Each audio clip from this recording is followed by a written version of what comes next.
สัมพุทธทอง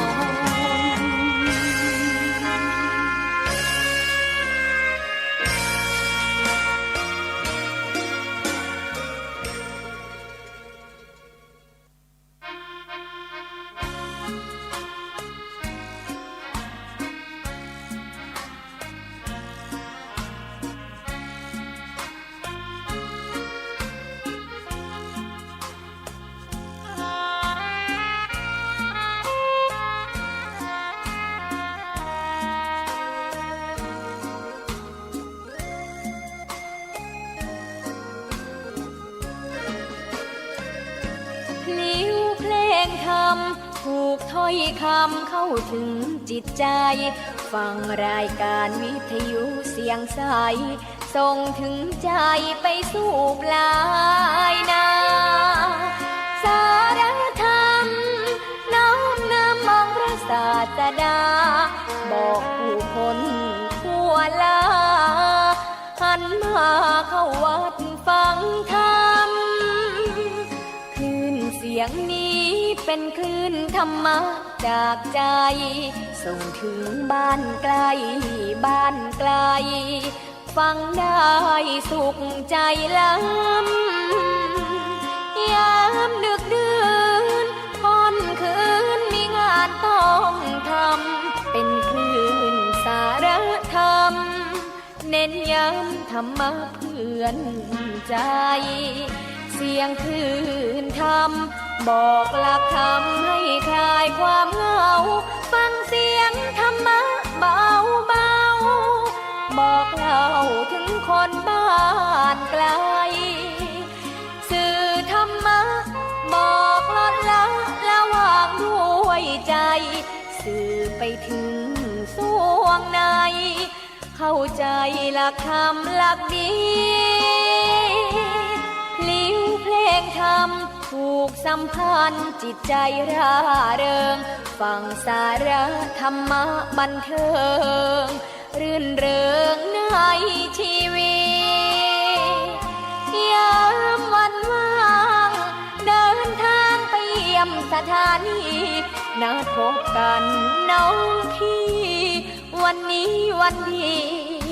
วันเสาร์สวดมนต์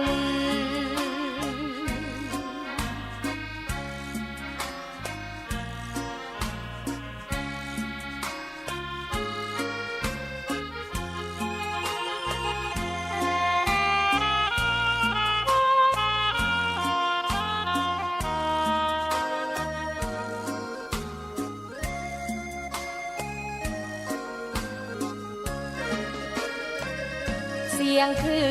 นธรรมบอกหลักธรรมให้คลายความเหงา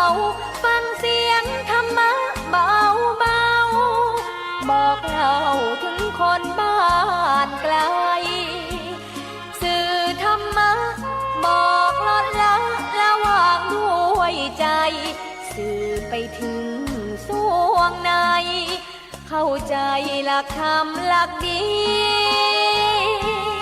ลิ้วเพลงธรรมผูกสัมพันธ์จิตใจร่าเริงฟังสาระธรรมะบันเทิงรื่นเริงในชีวิ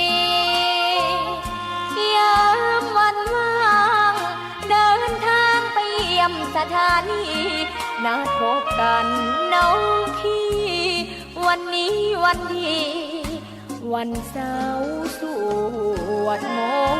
นต์ เ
มาย เจ้าคุณได้กตัญญูชีวิตต้องสู้ครูพร่ำสอนแม้คิดด้านนอนต้องมีความดีเลี้ยงตนสู้ทนฟันฝ่าคำจาสายตาผู้คนเข้าใจไม่สนก้าวไปด้วยใจเพียงคุณ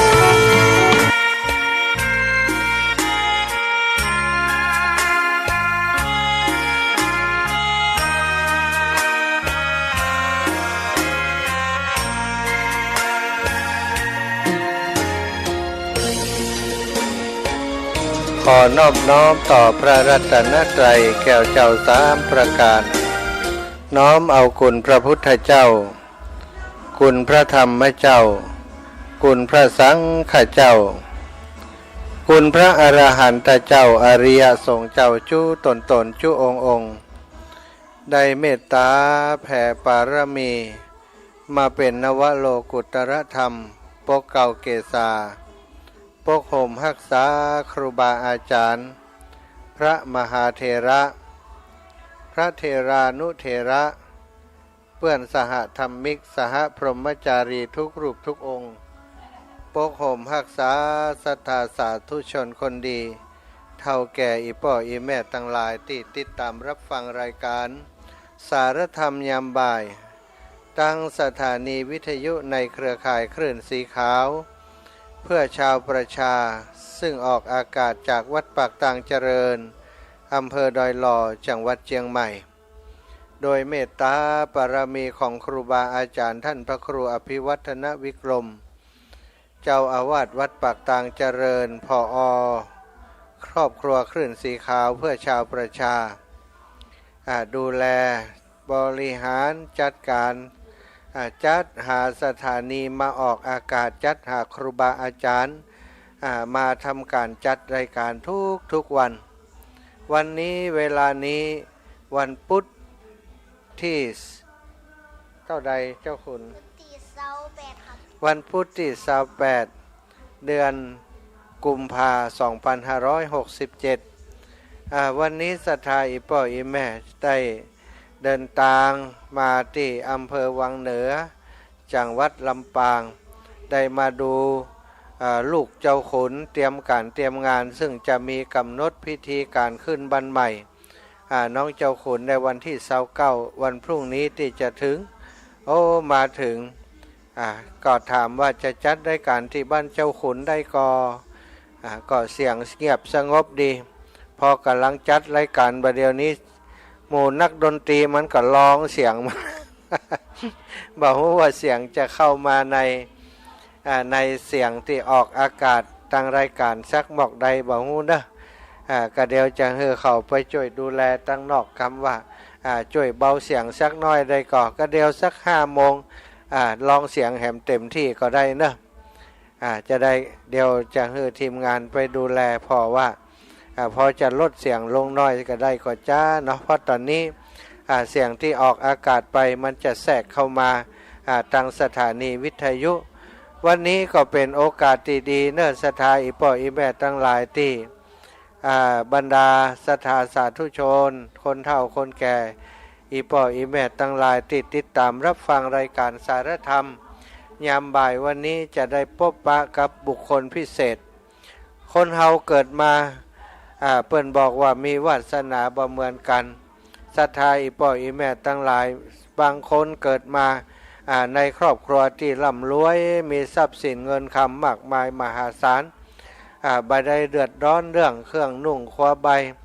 เรื่องการหาปัจจัยเงินทองมาดูแลตัวตัวของเขา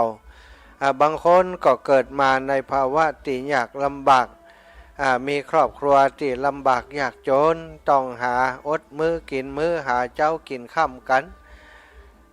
ก็แตกต่างกันไปกัมมุนาวัตติโลโกเปิ้นบอกว่าสัตว์โลกนี้ย่อมเป็นไปตามกรรมไผกรรมมันศรัทธาอีป่ออีแม่เฮาบ่ฮู้ว่าอดีตเก่าชาติก่อนที่ผ่านมานั้นเฮาเคยสร้างสมปุญญาบารมีหรือว่าเคยได้ผิดพลาดสร้างบาปสร้างกรรมอะไรอย่างไว้ บางคนเวลามีลูกมีเต้าก็ห่วงเนาะอีป่ออีแม่ไผ่ที่กำลังมีน้องน้อยตั้งท้องน้องน้อยอยู่นั้นก็จะเป็นห่วงก็เป็นห่วงว่าอันน้องน้อยในท้องจะเป็นอย่างไรพ้องอีน่ะเกิดมาจะมีองค์ประกอบครบถ้วนบริบูรณ์ก่ออย่างอีเป็นต้นเนาะศรัทธาญาติโยมทั้งหลายก็เป็นสิ่งที่พ่อแม่ทั้งหลายมีความวิตกกังวลเจริญปอนเจริญปอนว่าอย่างไรเจเจเฟซบุ๊กนี่เต็มเป่าเลยครับเสียงมันเสียง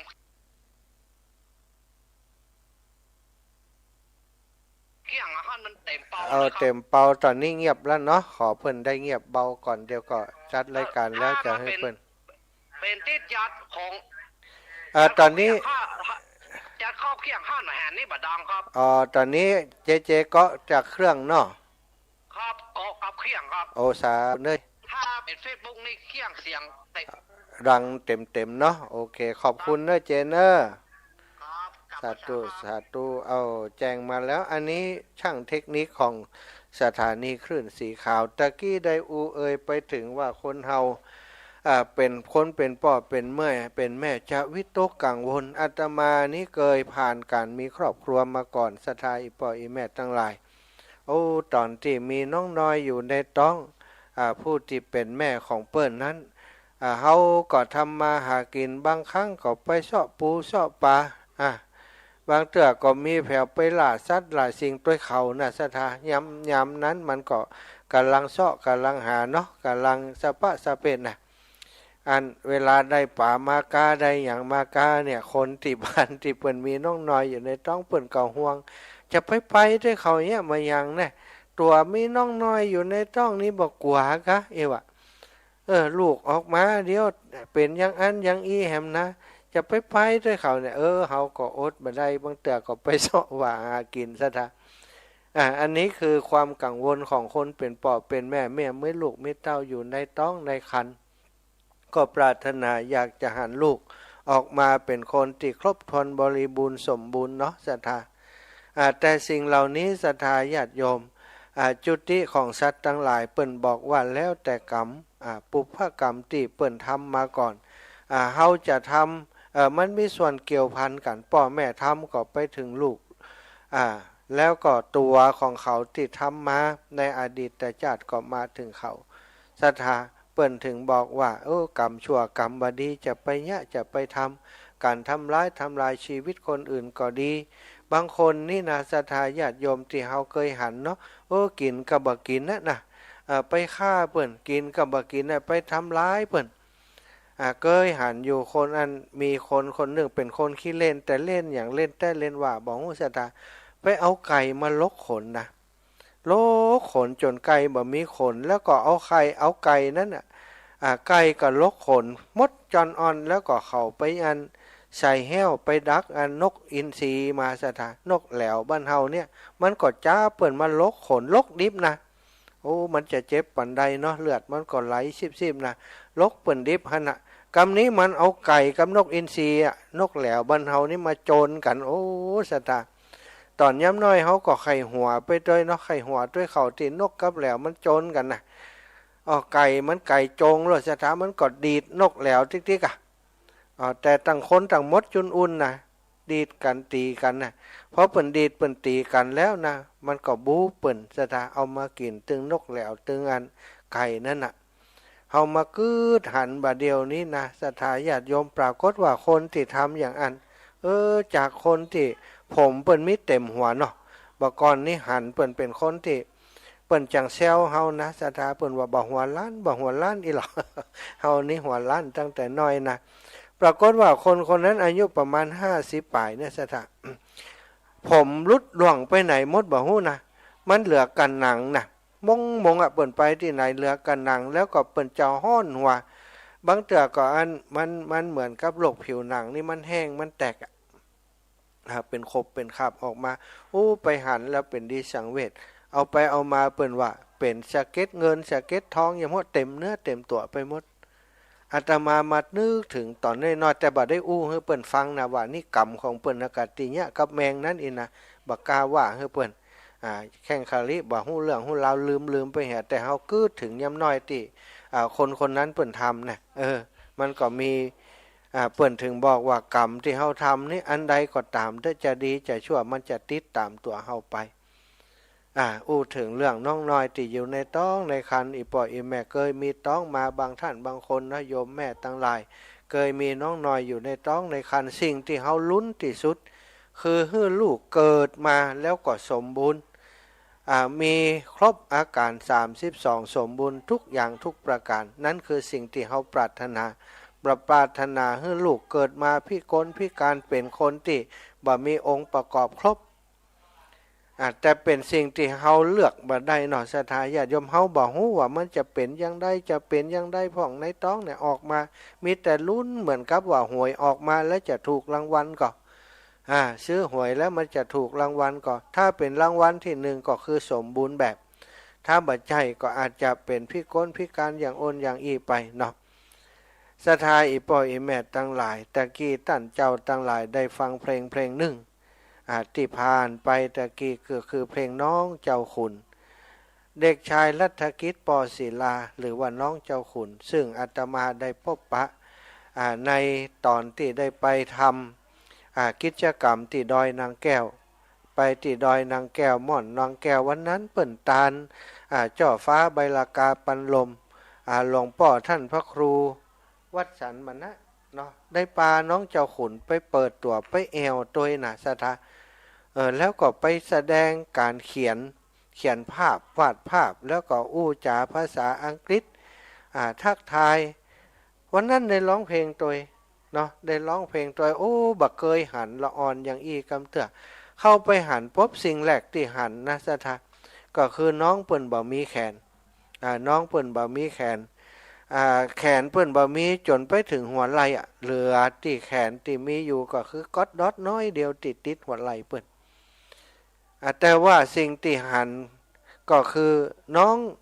เป็นคนที่น่าฮักหน้าตาอิ่มเป็นคนที่ถ้าเป็นตู้เจ้าเปิ้นว่าอิ่มบุญแต่น่ะตุตนนี้นะแต่ว่าเป็นเด็กน้อยคนนั้นอาตมาก็ขอใช้คำว่าหันแล้วก็อิ่มบุญหันแล้วโอ้เป็นตาดีไข่อุ้มไข่กอดแต่ว่าวันนั้นเนี่ยโอ้โหแฟนคลับเปิ่นคนเฒ่าคนแก่อันนี้การน้องเจ้าขุนอันนี้การน้องเจ้าขุนหลายคนก็พอเปิ่นแสดงอย่างแล้วเนาะเปิ่นร้องเพลงแล้วเปิ่นเขียนภาพแล้วก็เข้าไปหาไปเอาสตางค์ไปใส่ถุงย่ามให้วันกันนักแต่รู้สึกประทับใจในเด็กน้อยคนนี้ดูหน้าตาบ่เหมือนกับเด็กน้อยที่พิการทั้งหลาย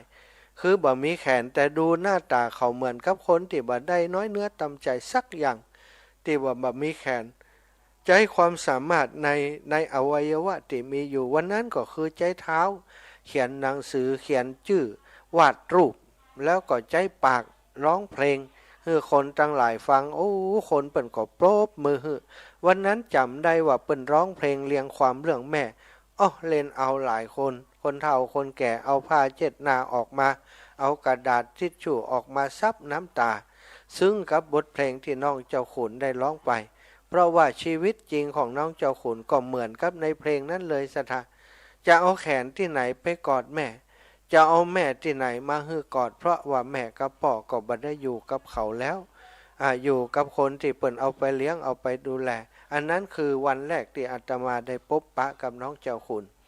เสร็จจากงานที่ม่อนสีสองเมืองแล้วอาตมากลับลงมาก็คิดถึงละอ่อนน้อยคนนี้เบิ่นอยู่ที่ชมรมคนพิการอำเภอวังเหนือ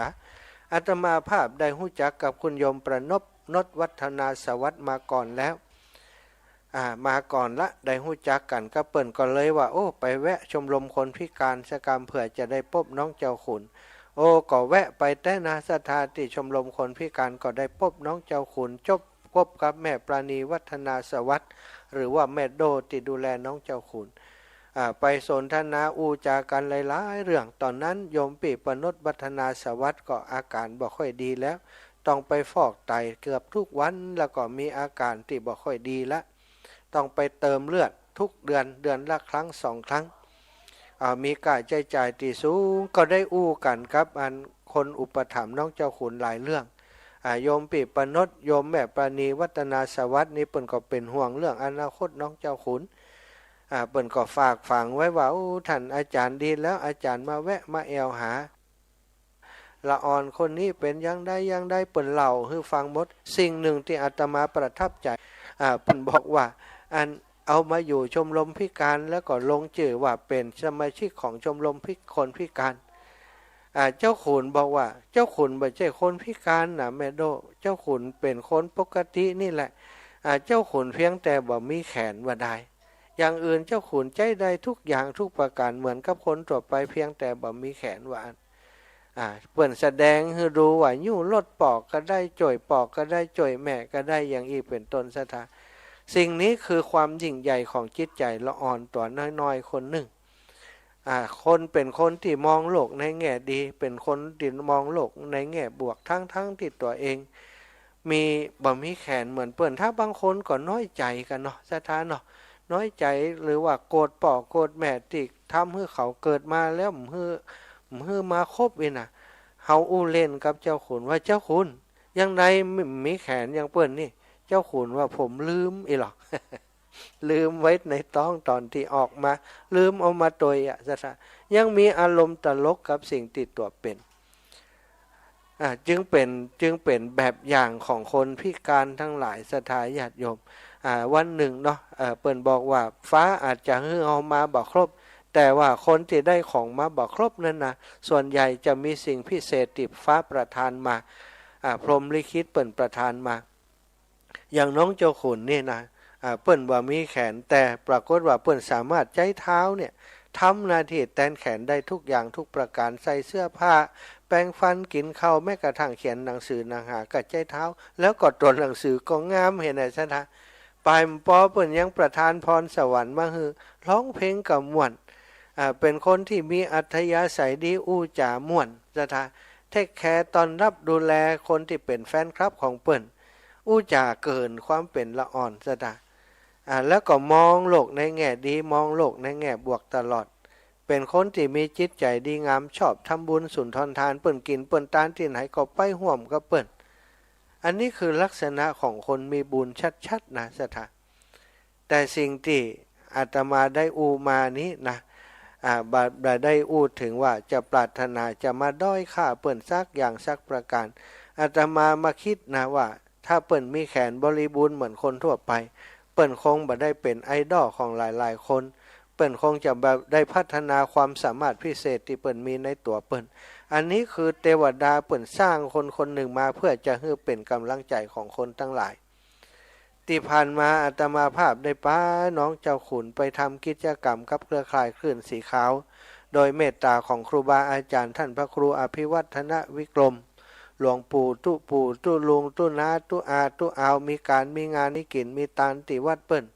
ทุกครั้งอาตมาถ้าปาเจ้าขุนไปทำบุญตัวมีโอกาสได้ไปจับไมค์ร้องเพลงกล่อมคนในงานนั้นศรัทธาญาติโยมเปิ้นก็เอาปัจจัยเอาสตางค์ไปนำใส่ย่ามไปใส่ถงเจ้าขุนเอาไปเป็นทุนการศึกษาเน้อลูกเน้อเอาไปเป็นทุนการศึกษาเอาไปดูแลตัวเองเน้อคนเฒ่าคนแก่หันที่ไหนก็เป็นอย่างอีประจำสถานต่อมาแม่ปราณีวัฒนาสวัสดิ์กับน้องเจ้าขุนได้ปรารภกับอาตมาว่าปอปนดซึ่งได้เสียชีวิตไปนั้นได้ซื้อที่ไว้แปลงหนึ่งก็คือแปลงที่ได้ปลูกบ้านแปลงบ้านอยู่ในปัจจุบันเนี้ยเนาะเป็นที่อันแม่โดและคุณประนดตั้งใจว่าจะเอามอบให้น้องเจ้าขุนจะแปลงบ้านให้น้องเจ้าขุนแต่ว่าโยมปีประนดเปิ่นได้เสียชีวิตไปเหี่ยก่อนแม่ปราณีก็เป็นกำกืดว่าถ้าเปิ่นได้เสียชีวิตไปแห่มคนเจ้าขุนจะอยู่อย่างไรถ้ามีไผดูแลเจ้าขุนบ่มีบ้านช่องของตัวเองจะลำบากในอนาคตไปหน้าแม่ปราณีก็ปรึกษาอาตมาว่าก็อย่างไรมีตังปอกะเปิ่นก็ว่าปอนี่ถึงปอนะอาจารย์แต่ว่าก็มีหั่นน้อยที่เจ้าขุนไปหั่นไปนี่มาได้สตางค์มาที่เปิ่นฮื้อเป็นทุนการศึกษามาแม่โดว่าจะเอาท่านนั้นมาแปลงก่อนได้ก่อท่านอาจารย์ อาตมาก็ว่าเปิ้นฮื้อเป็นทุนการศึกษามันจะดีว่าแม่โดเอามาแปลงบ้านก่อนนั้นนะอาจารย์แต่อูกันไปกันมาอาตมาคิดว่าในเมื่อมันมีความจำเป็นจะต้องแปลงจะต้องทำถ้าบ่ทำในช่วงนี้อนาคตตั้งหน้ากาปูนกาดินกาหินกาทรายที่จะแปลงบ้านก็แปลงขึ้นเนาะศรัทธาแล้วอีกอย่างนึงถ้าอย่างแม่ปานี้บอกก็คือถ้าวันหนึ่งแม่บ่อยู่ไผจะมาเป็นตัวตั้งตัวตีแปลงฮื้อดูแลฮื้อก็เลยตัดสินใจกันว่าแปลงกับแปลงแล้วมันได้จังมันเองกันนะอู้กันเสร็จแล้วก็ฮื้อสลามาประเมินราคามาเขียนแบบมาอย่างเป็นบ้านหลังน้อยๆตำล้อมบอกพอดีนี่แหละงบประมาณก็ 4-5 แสนพอกับปอจะไปได้เนาะก็พอเขาได้สร้างได้แปลงกันมาก็มีศรัทธาญาติโยมคนที่เปิ้นฮู้ข่าวแฟนครับแฟนรายการของเจ้าคุณเปิ้นก็เมตตาคนนาเด็กน้อยคนนี้ก็ได้ส่งปัจจัยมาช่วยเหลือพ่องก็เป็นเจ้าภาพห้องครัวเป็นเจ้าภาพกระเบื้องเป็นเจ้าภาพปูนเป็นเจ้าภาพนู่นนั่นนี่อาตมากับศรัทธาญาติโยมที่เปิ้นให้หอมมาเป็นเจ้าภาพหลังคาเนาะเจ้าคุณเนาะหลวงตาเป็นเจ้าภาพหลวงพ่อเป็นเจ้าภาพหลังคาให้น้องเจ้าคุณแล้วก็วันนี้มีข่าวดีจะบอกวันนั้นไปแปะโถส้วมชักโครกของน้องเจ้าคุณมา 30,000 ตะได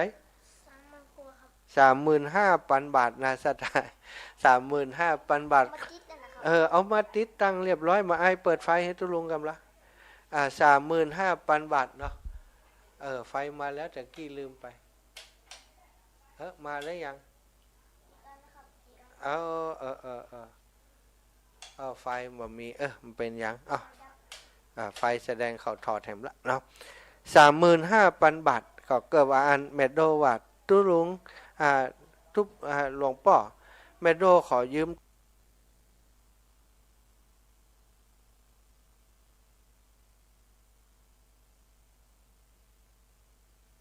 ตังก่อนนะตอนนี้สตังเมโดก็มีอยู่แต่ว่าต้องใช้ในการจัดงานขึ้นให้เจ้า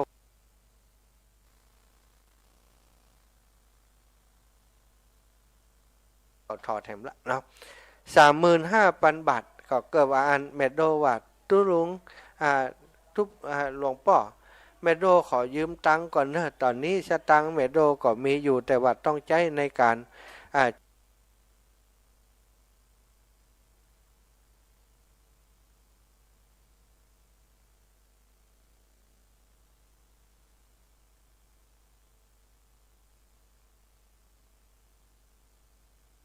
จัดงานขึ้นให้เจ้าคุณ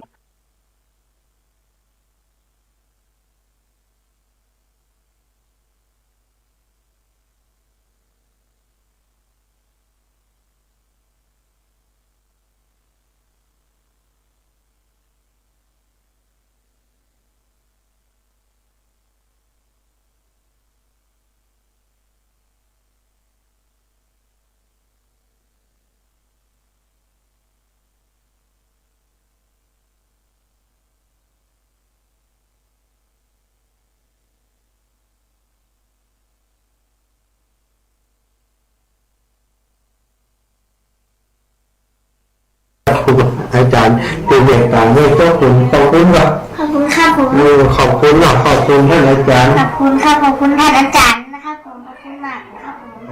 ผมดีใจขนาดนี้ครับดีใจเนาะก้อนงานก็ต้องแต่งหลวงพ่อ 35,000 นะวันเดียวมาได้แต่งแล้วเนาะมาแต่งแล้วเนี่ยท่านอาจารย์พระมหานพดลสุวรรณเมธีเป็นไผก็เป็นเจ้าคณะอำเภอที่ไหนวัดเป็นเจ้าคณะอำเภอวังเหนือวังเหนือเนี่ยอยู่วัดบรรพตสถิต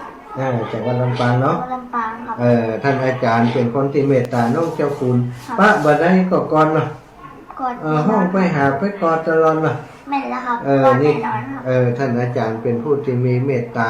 ตอนนี้ได้เป็นเจ้าภาพชักโครกพิเศษที่น้องเจ้าคุณไปนั่งบัดได้ก็ไหว้สานะชักโครกทุกเจ้านะทุกเจ้าผู้นิยมถวายทุกเจ้านี่ทุกเจ้าหมอบเพื่อโยมนะปินจะลินไปเห็นบ้างนี่หันก่อนนี่บุญของน้องเจ้าขุนนะ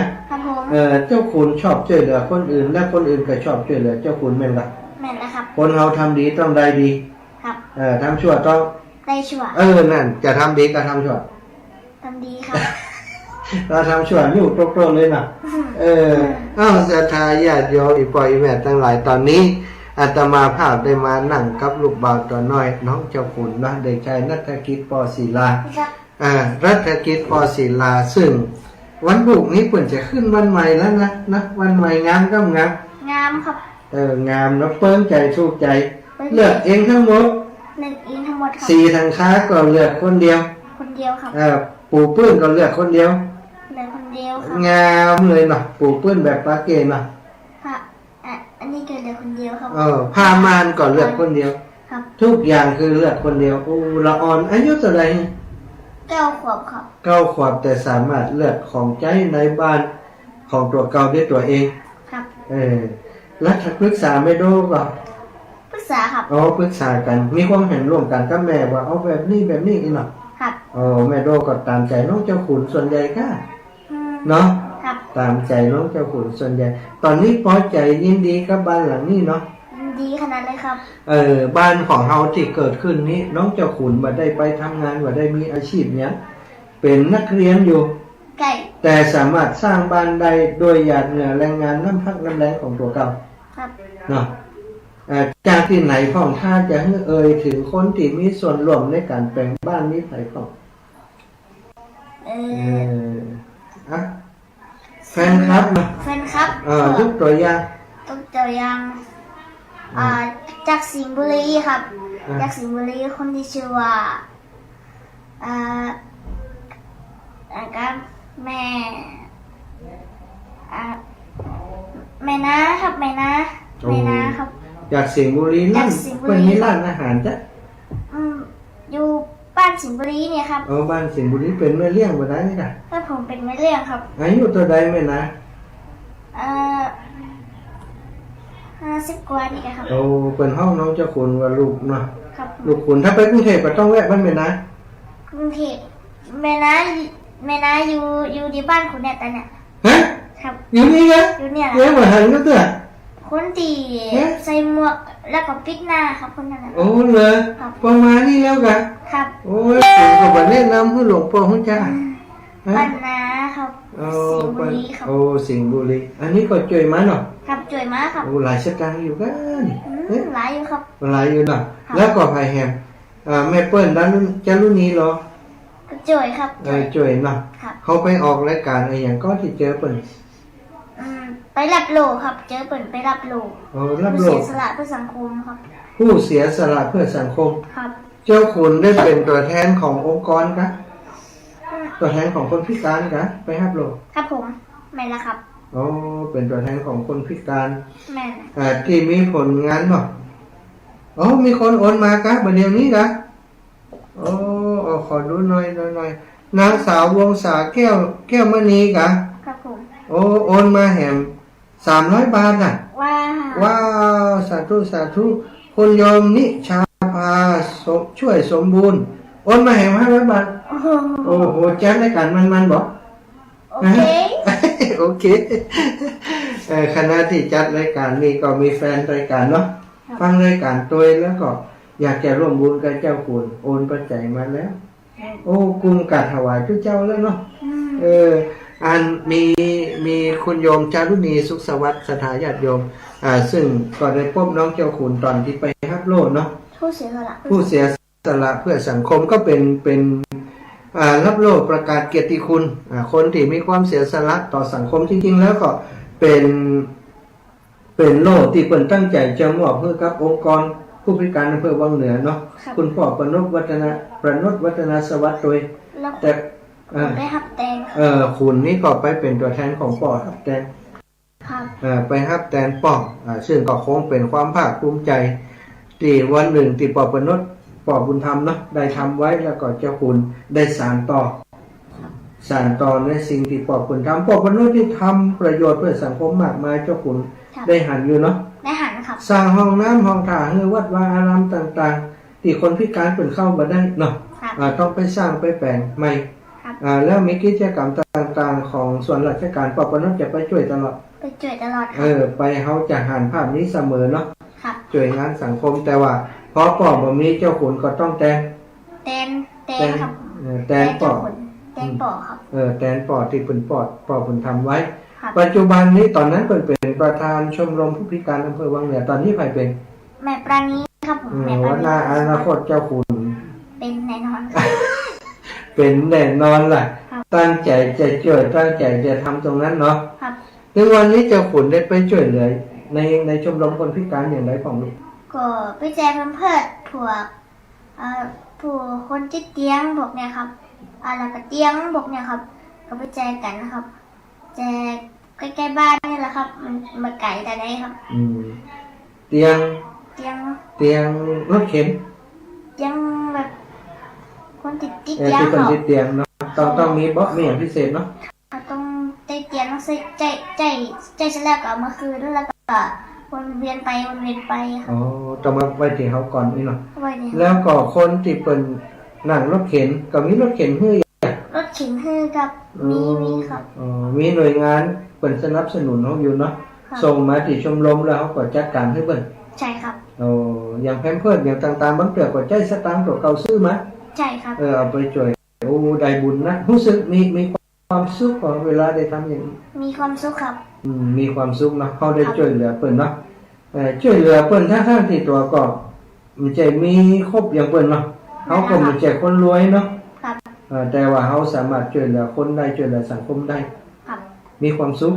มีความสุขครับ รู้สึกขอบคุณตัวเก่าที่เกิดมามันมีแข่งก่อน ขอบคุณ นะเอาว่าตรงนี้น้อยในความรู้สึกของน้องเจ้าขุนแต่นะหลวงตาก็มันเคยถามหลวงพ่อมันเคยถามเจ้าขุนกันแต่ระหว่างเกิดมาปุ๊บมีแขนแล้วไม่ใครสนใจเลยไม่ใครดูแลเจ้าขุนเลยมีใครฮักเลยกับเกิดมาแล้วเป็นอย่างเงี้ยแต่มีคนฮักแบบปัจจุบันนี้เจ้าขุนแบบอันใด คำตอบที่สองครับ คำตอบที่สอง ครับ ถูกต้องอีก คำตอบที่สองก็คือเป็นอย่างที่เขาเป็นเนาะเจ้าขุนเนาะ ครับ เขาเป็นใครก็ได้แต่ว่าเขาเป็นคนดีจบข่าว ครับ ของเขาเป็นคนดีคุณมีแขนแต่คุณได้ทำประโยชน์เพื่อสังคมแสดงว่าแขนก็มีค่า อืม เป็นไง นั่นแหละครับ เขามีแขนแต่ว่าเขาช่วยประโยชน์แก่สังคมอบอุ้มคนในสังคมที่เขาลำบากมันยิ่งกว่าคนมีแขนนะ อืม เป็นไง ครับ เนาะทำไมหลวงตาถึงได้ฮักเจ้าขุนก็เพราะตรงนี้ไงลูกเพราะเจ้าขุนเป็นคนดีเจ้าขุนเป็นคนมีน้ำจิตน้ำใจต่อคนอื่น ครับ วันนี้หลวงตาก็มีงานนะหลวงพ่อก็มีงานที่ในเวียงแต่ว่าเป็นห่วงเจ้าคุณเป็นยังไงจ้าเตรียมสถานที่ก็เลยได้มาหานะ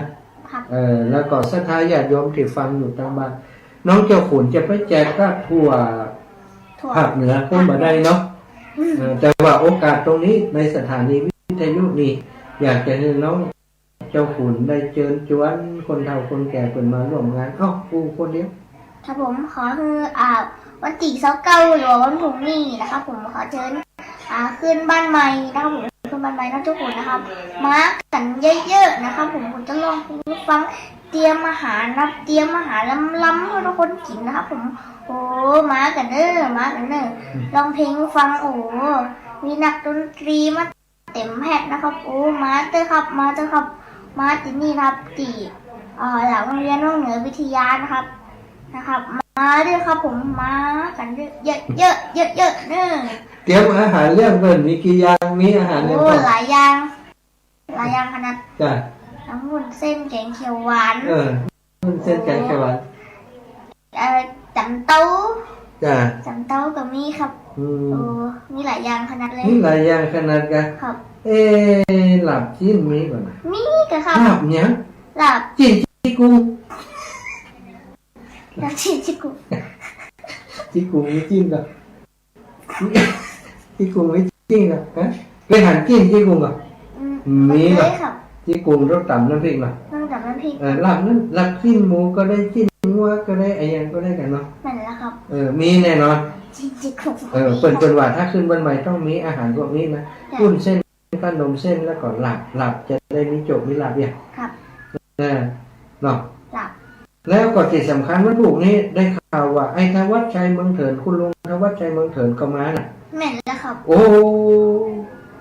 มาร้องเพลงโดยมาซอห้ามขึ้นบ้านใหม่โดยเสียงตังก่อน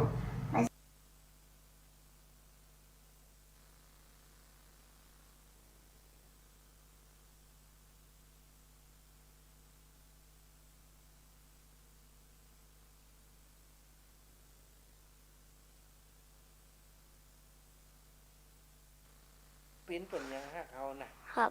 ต้องไปมาหาสู่เปิ่นหน้าไปแอวหาเปิ่นของวันหน้าไปเฮียนซอยิ้มนะ เออ ม่วนนาซอนี่หลวงพ่อชอบนาซออ่ะ ชอบครับ จะไปเฮียนไหนนั้น ไม่กกงกก็เป็นติจับนกเก้กับกกแง้มนี่ จังซอ หลวงตาซอในหมดอันน่ะ หลวงพ่อซอแต่เจ้าขุนต้องเฮียนเด้อเป็นการอนุรักษ์สืบสานวัฒนธรรมท้องถิ่นเขานะครับ ผม บอกเพิ่นเลยผมเคยเฮียนซออีเด้อ ครับ แล้วก็อาจารย์เสน่ห์กาหลงเพิ่นก็พร้อมจะสอนนะฮู้จักก็ตู้ลุงเก๋ ฮู้จักครับ เก๋นะเพิ่นจะสอนคือนะ อืม เขาไปเฮียนบ่ โอ เขา เค ไปขึ้นครูสักวันเนาะ โอเคครับ น่ะถ้าเพิ่นฟังอยู่บอกเพิ่นน่ะ แม่นะครับคุณยักษ์เซา ตู้ลุงต้อมผมอยากเป็นช่างซออีเด้อ ครับ โอ้เพิ่นสอนมาหลายรุ่นแล้วนะ โอ้ แต่ ว้า ยัง ว เคยสอนคนอย่างเจ้าขุนครับแต่คนรูปรอคนมีแขนคนรูปรอแต่ว่าร้องเพลงก็เก่ง ครับ เนี่ยยังก็เก่งโอ้สุดยอดละจะเป็นเสน่ห์ของคณะเนาะ ครับ คณะไปฝึกซ้อมได้ข่าวว่าเล่นแถวอีเกกะ ครับ นั่นอีเกไปเล่นที่ไหนนะ บ้านเพชรไตครับวัดเพชรไต วัดแพร่ไต เขามีงานวันนั้นครับ มีงาน3 วัน ตอนแรกคุณไปดูมันได้ครับ วันที่2เขาเริ่มรู้จัก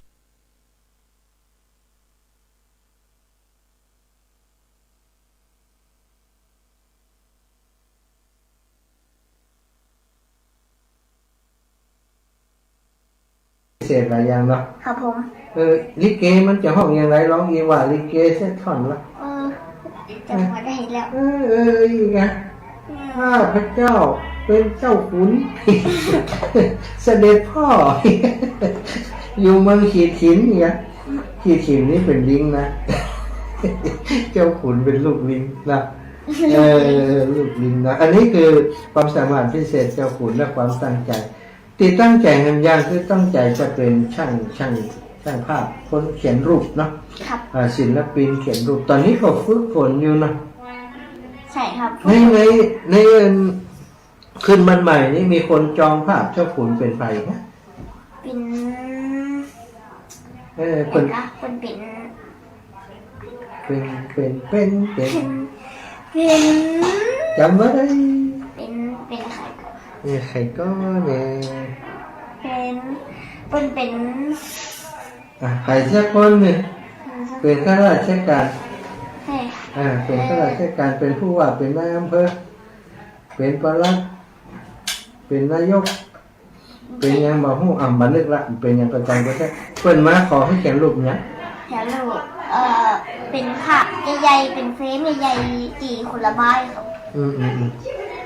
ภาพใหญ่ๆเฟรมใหญ่ๆที่ระบายเนาะ ครับ ระบายตอนนี้ระบายไปแล้วยัง เสร็จแล้วครับแล้วครับ งามบ่ น้ำกับครับ หลวงพ่อยังหันอยู่ไหน อยู่ที่บ้านผมนี่เลยครับบ้านชมรมเนี่ย บ้านชมรมทุกพุ่นกับวังเหนืออยู่ที่ในอำเภอพวกกันเนาะ ครับ เปิดก็ได้นะเปิดกันตอนนี้เขามีเสียงดังเปิดกันเปิดน้อยๆแต่ละให้ลมมันเข้าละนั่นนะโอเคโอ้เจ้าขุนทอดสาธุครับ ก่อได้ภาพนี่แต่ต่อได้กี่บาท 50,000 บาทครับ ต้องแบ่งครึ่งแล้วฮะโอ้ยดีใจจังเลยใจเวลาวาดต่อได้สัก3-4 วันครับ 3-4 วัน 50,000นะครับภูมิใจป่ะ ภูมิใจครับ ภูมิใจมากเลยเนาะหลวงพ่อภูมิใจมากกับเจ้าคุณเลยถ้าได้ 3-4 วัน 50,000หลวงพ่อจะเขียนสัก10 ภาพ 50,000 แต่ว่าเพิ่นต้องเอาเจ้าขุนอย่างเดียวเนาะเพิ่นต้องการช่วยเจ้าขุนเนาะ ครับ อันนี้ก็คือความสามารถของน้องเจ้าขุนวันนี้น้องเจ้าขุนจะขึ้นบ้านใหม่วันพรุ่งนี้นะครับ ผม คืนบ้านใหม่วันพรุ่งนี้เป็นบ้านใหม่หลังที่ 2ทีหนึ่งค่ะ หลังที่หนึ่งหลังที่หนึ่งที่น้องเจ้าขุนที่น้องเจ้าขุนได้มีโอกาสสร้างด้วยตัวเองเนาะและก็มีคนอุปถัมภ์ ครับผม มีแม่โตเป็นรักในน้องเจ้าขุนแล้วก็มีแฟนคลับทุกคน ครับผม หลวงพ่อก็ช่วยเล็กน้อย ครับผม เป็นกำลังใจให้น้องเจ้าขุนเป็นเจ้าภาพเล็กๆน้อยๆแต่บัดเดี๋ยวนี้ถ้าบ้านหลังนี้มีหลังคาที่หลวงพ่อแปลงมันจะห้อนนะ ขนาด ถ้าเจ้าขุนอยู่ในบ้านมีฝนบัดตกทำหัว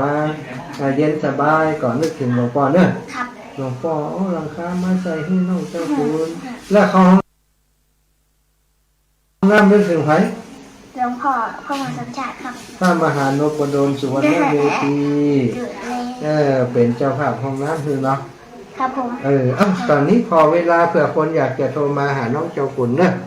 ศรัทธาญาติโยมตั้งหลายฟังรายการอยู่ตั้งบ้านฟังแล้วก็1548พอดีจับยามศรัทธาอีป่อยอีแม่ตั้งหลายที่อยากจะโทรมาให้กำลังใจน้องเจ้าขุนเนอะตอนนี้2 คนกว่าลูกนะนั่งอยู่ในห้องเป็นห้องกระจกปิดประตูเหี่ยเพราะว่าตัดเสียงรบกวนตั้งนอกเลยฮ้อนเนาะเหี่ยพูดเหี่ยไปน้องเจ้าขุนเหี่ยไหลใครย้อยเปิดมาได้ลูกมันจะโซ่อย่างกี้กันเขาอดเอาเนาะ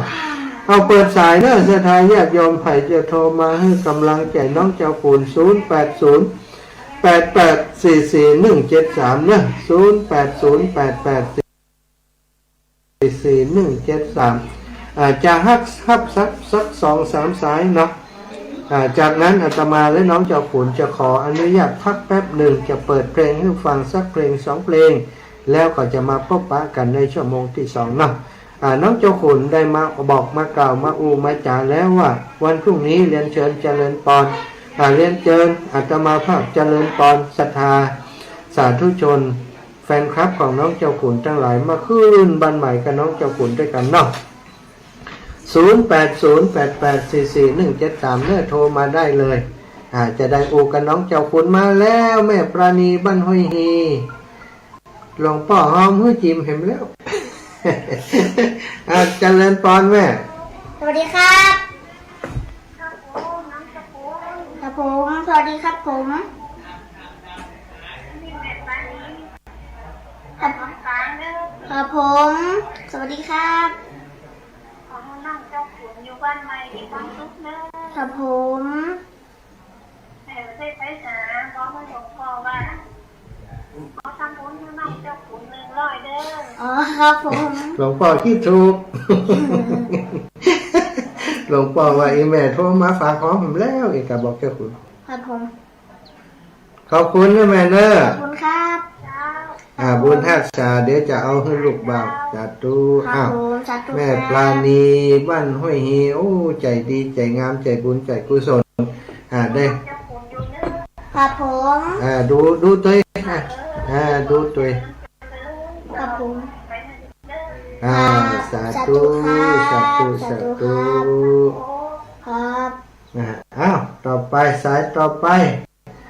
ใครว่างอยู่ตั้งใดโทรมาได้เลย อันนี้ลำปางมาก่อนเปิ่นรับโยมแม่ปราณีโยมแม่ปราณีแม่ปราณีกับแม่มณีได้แม่ปราณีแม่ปราณีชัยวงศ์เนาะบ้านห้วยฮีอำเภอเมืองจังหวัดลำปางเอาท่านอาจารย์ถวายความเคารพในเมตตาตุรุกิจครับ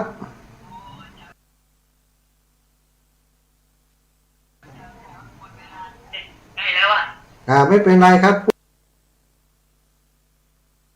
พูดได้ครับหลวงตาปรุงผมวันนี้เหรอ ไม่ใช่หรอกมันเลยมาแล้วทำแต่คนอื่นเขาตัวเองไม่ได้ทำ ไว้ด่าครับ ครับผมขอบคุณหลวงตาถวายความเคารพครับหลวงตากิจพุทธอุทยานเชียงใหม่ศรัทธาญาติโยมแฟนคลับของน้องเจ้าขุนโทรมาเยอะๆเลยวันนี้ลูกเบาตัวน้อยกำลังรอรับโทรศัพท์กำลังใจจากศรัทธาญาติโยมทั้งหลายเด้อ0808844173 มาอีกสายหนึ่งแล้วแม่กับแก้วสีอินแก้วคนมา เอาหน้าไปให้ ให้เลย ครับผม เป็นกับแก้วน้ำไฟเป็นของขวัญบ้านในเนอะบ่ได้ไฟมีไผไปทรงแล้วเนี่ยกับแก้วมาบ่ได้ลูกคุณครับ อ๋อครับผม คนเดียวเห็นแม่ให้อยู่นี่หันลูกคุณนี่ มาจะมาก็ได้นะแม่น้อยอินยาศรีก็มานะแม่ น่าจะให้จะมาฮับ บาใจวันผูกก่อเฮือนทีมงานของเบิ่มไปฮับแล้วก็ขากลับแม่น้อยอินยาศรีกับแม่ต้อยเขา ถ้าเป็นน้อยยินยาสีเด็ด เจ้า แม่ตอนนี้ก่อนคือม้อยกับไข่ป้าอยู่นี่โน้นอ่ะกันส่ง มาเลยถ้าอีแม่จะมาบ่ต้องห่วงเรื่องกลับนั่นน่ะเรื่องกลับนั้นมีรถกลับอยู่แล้วถ้ามีรถกลับก็จะเอารถไปส่งบ่ต้องห่วงถ้าใจถึงบอกให้เบิ่มเลยตู้บอกไปได้เพราะว่ารถมีส่งมีฮับทั้งเพศนะ ที่เบิ่มมากอะเอาไว้เนี้ยเพราะว่าได้ใจบานกันนั่นน่ะ เนี่ยเดี๋ยวประสานงานกับทุกปีเบิ่ม ทำทีมงานแล้วนะลูกคุณ ครับผม มันผูกทำมาจะให้ร้องเพลงหนึ่งเพลงเนี่ยเพลงดอกบัวเนี่ย สาธุขอให้ไปเลย สา ครับ ธุ ผ มาเลย ม ครับ แม่กราบแก้วสีอินแก้วได้หอมนะมาตัวใดก็ตะกี้เพิ่นบอก 13 แพ็ค 13แพ็คโอ้13แพ็ค ไปดูด้วยแหนมไปหอมกันลูก สาธุ ครับ หอมน้ำ13แพ็คเนาะโอ้ใจดีใจงามสาธุคนงามตึงใจดีเนาะโยมแม่กราบแก้วสีอินแก้วเคยหันจับ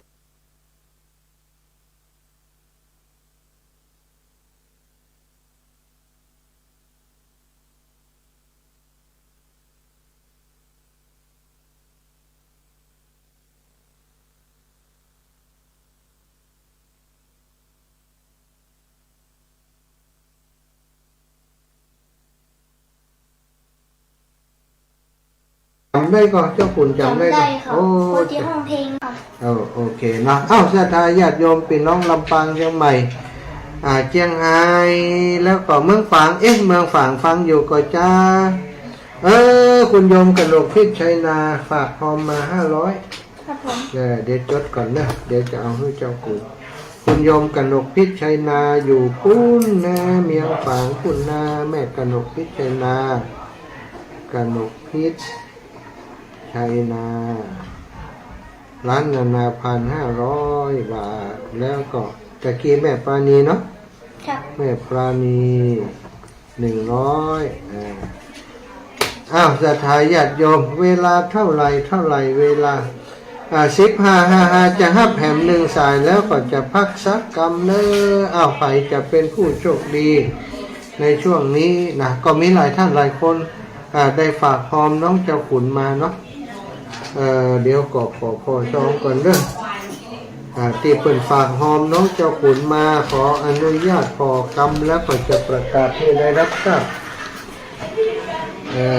มีศรัทธาตังลำปางตังเชียงใหม่เปิ้นได้ฝากปัจจัยมาหอมน้องเจ้าขุนนี่ไงแม่บัวเงินราชบุรุษร้านตองลาดหน้าจังหวัดลำปางร่วมบุญมา1 ซอง 100 บาท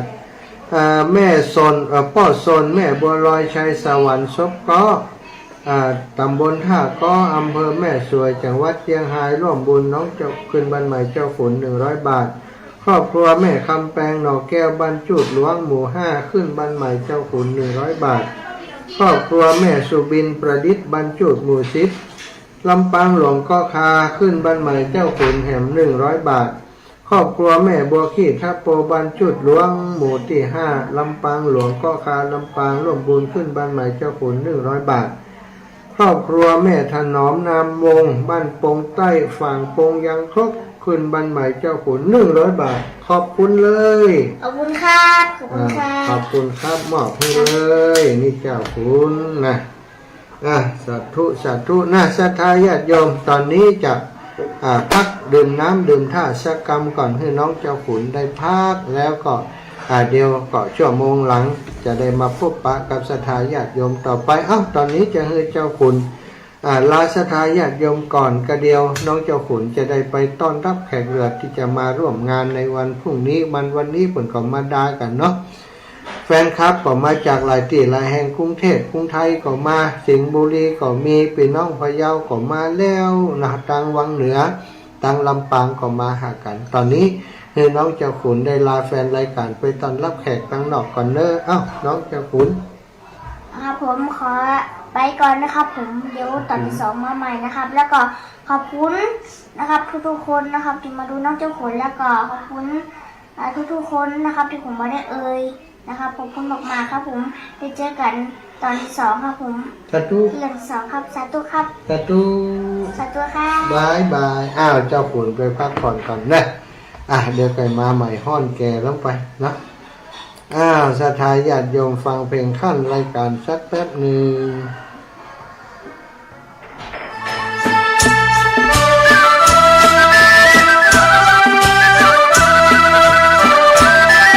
จากที่สูงเรียก1669กระดูกหักเรียก1669บาดเจ็บกระดูกสันหลังเรียก1669ไฟฟ้าช็อตเรียก1669ไฟไหม้น้ำร้อนลวกอย่างรุนแรงเรียก1669จมน้ำเรียก1669ถูกยิงเรียก1669ถูกแทงเรียก1669อุบัติเหตุจราจรเรียก1669ช็อกหมดสติเรียก1669ปวดท้องคลอดฉุกเฉินมีน้ำเดินตกเลือดเรียก1669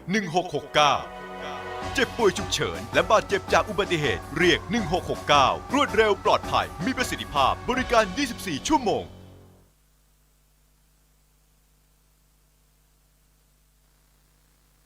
จนเครียดกินเหล้าจนเครียดกินเหล้าจนเครียดกินเหล้าจนเครียดกินเหล้าจนเครียดกินเหล้าจนเครียดกินเหล้าก็เลยยิ่งก็เลิกสิเหล้าจนเลิกเหล้าเลิกจนเริ่มต้นเข้าพรรษานี้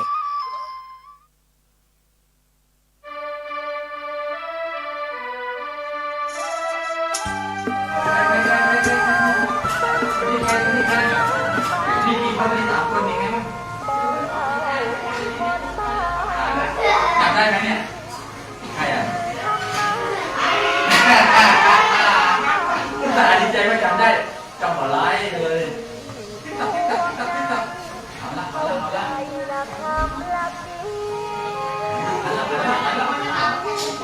อกรายการใช่ไหมครับเป็นไงบ้างจัดกี่นาทีที่ออกรายการกี่นาทีครับ2 ชั่วโมง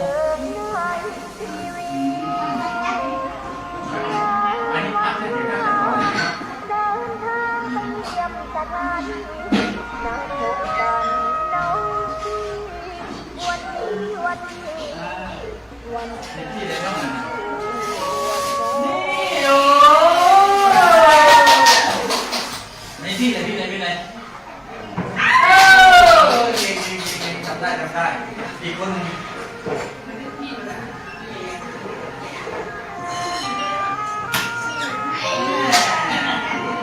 เก่งจำได้จำได้แล้วผมไม่รู้นะ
เป็นให้กินไง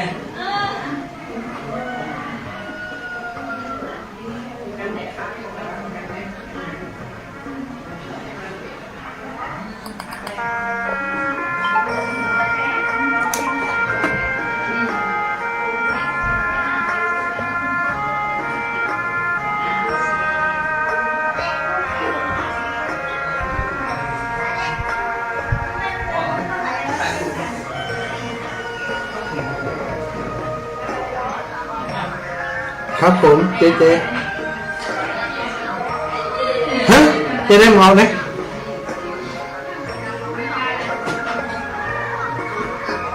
โอ้น่ะเดี๋ยว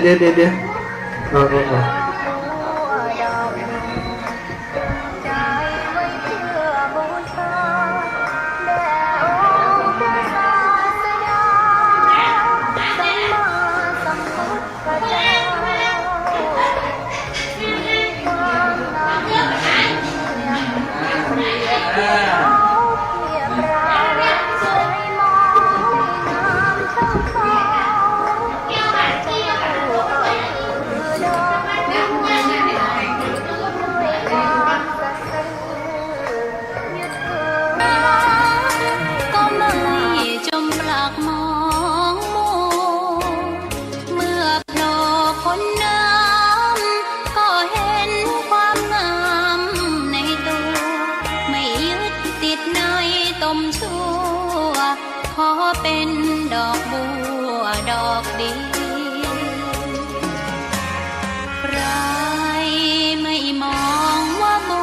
วงามเด่นแต่บัวก็เป็นดอกบัวทุกวันอย่างนี้ไม่อยากเด่นดังแต่มุ่งหวังในทางเด่นดี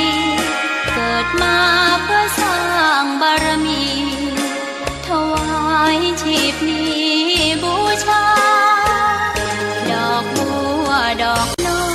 ยเฝ้าคอยคนที่ใจบุญมาโอบเอื้อเกื้อกูลรู้ค่าของบุญเก็บบัวขึ้นมา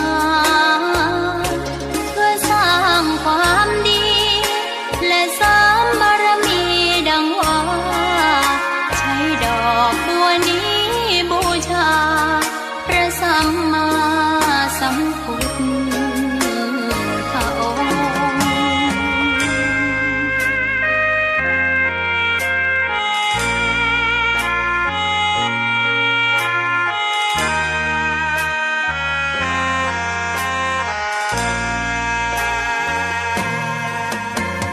ใคร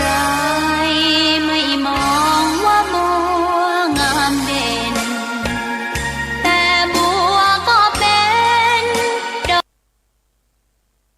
อกบัวทุกวันอย่างนี้ไม่อยากเด่นดัง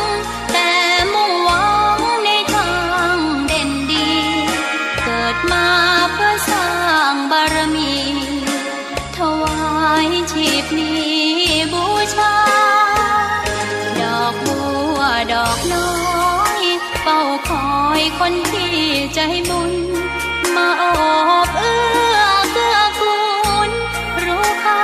ของบุญเก็บบัวขึ้นมาเพื่อสร้างความดีและเสริมบารมีดังว่าใช้ดอกบัวนี้บูชาพระสัมมาสัมพุทธองค์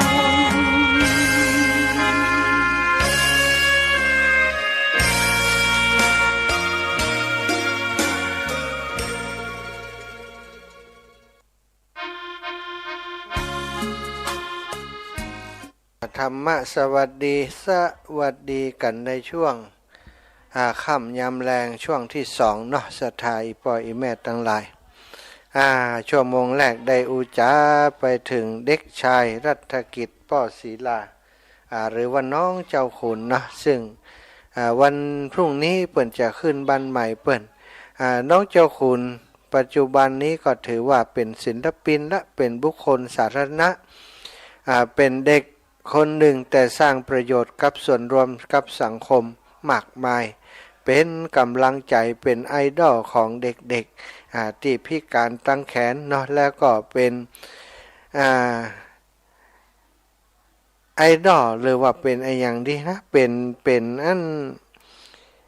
เป็นที่ฮักของศรัทธาญาติโยมครอบครัวคลื่นสีขาวของเฮาไปที่ไหนถ้ามีโอกาสถ้าเปลี่ยนวันเสาร์วันอาทิตย์อาตมาจะพาไปแอวโดยศรัทธา ถ้าเปิ้นสามารถไปได้ถ้าคนขับรถเปิ้นไปส่งได้ก็จะป้าเปิ้นไปแอวตลอดเพื่อจะให้ได้ไปพบปะกับคนเฒ่าคนแก่คนเก่าคนแก่จะปะลูกปะหลานจะได้หายง่อมหายเงาจะได้ให้กำลังใจครับเด็กน้อยคนหนึ่งนั่นก็คือเจ้าขุนน้องเจ้าขุนแสดงความยินดีกับเปิ้นที่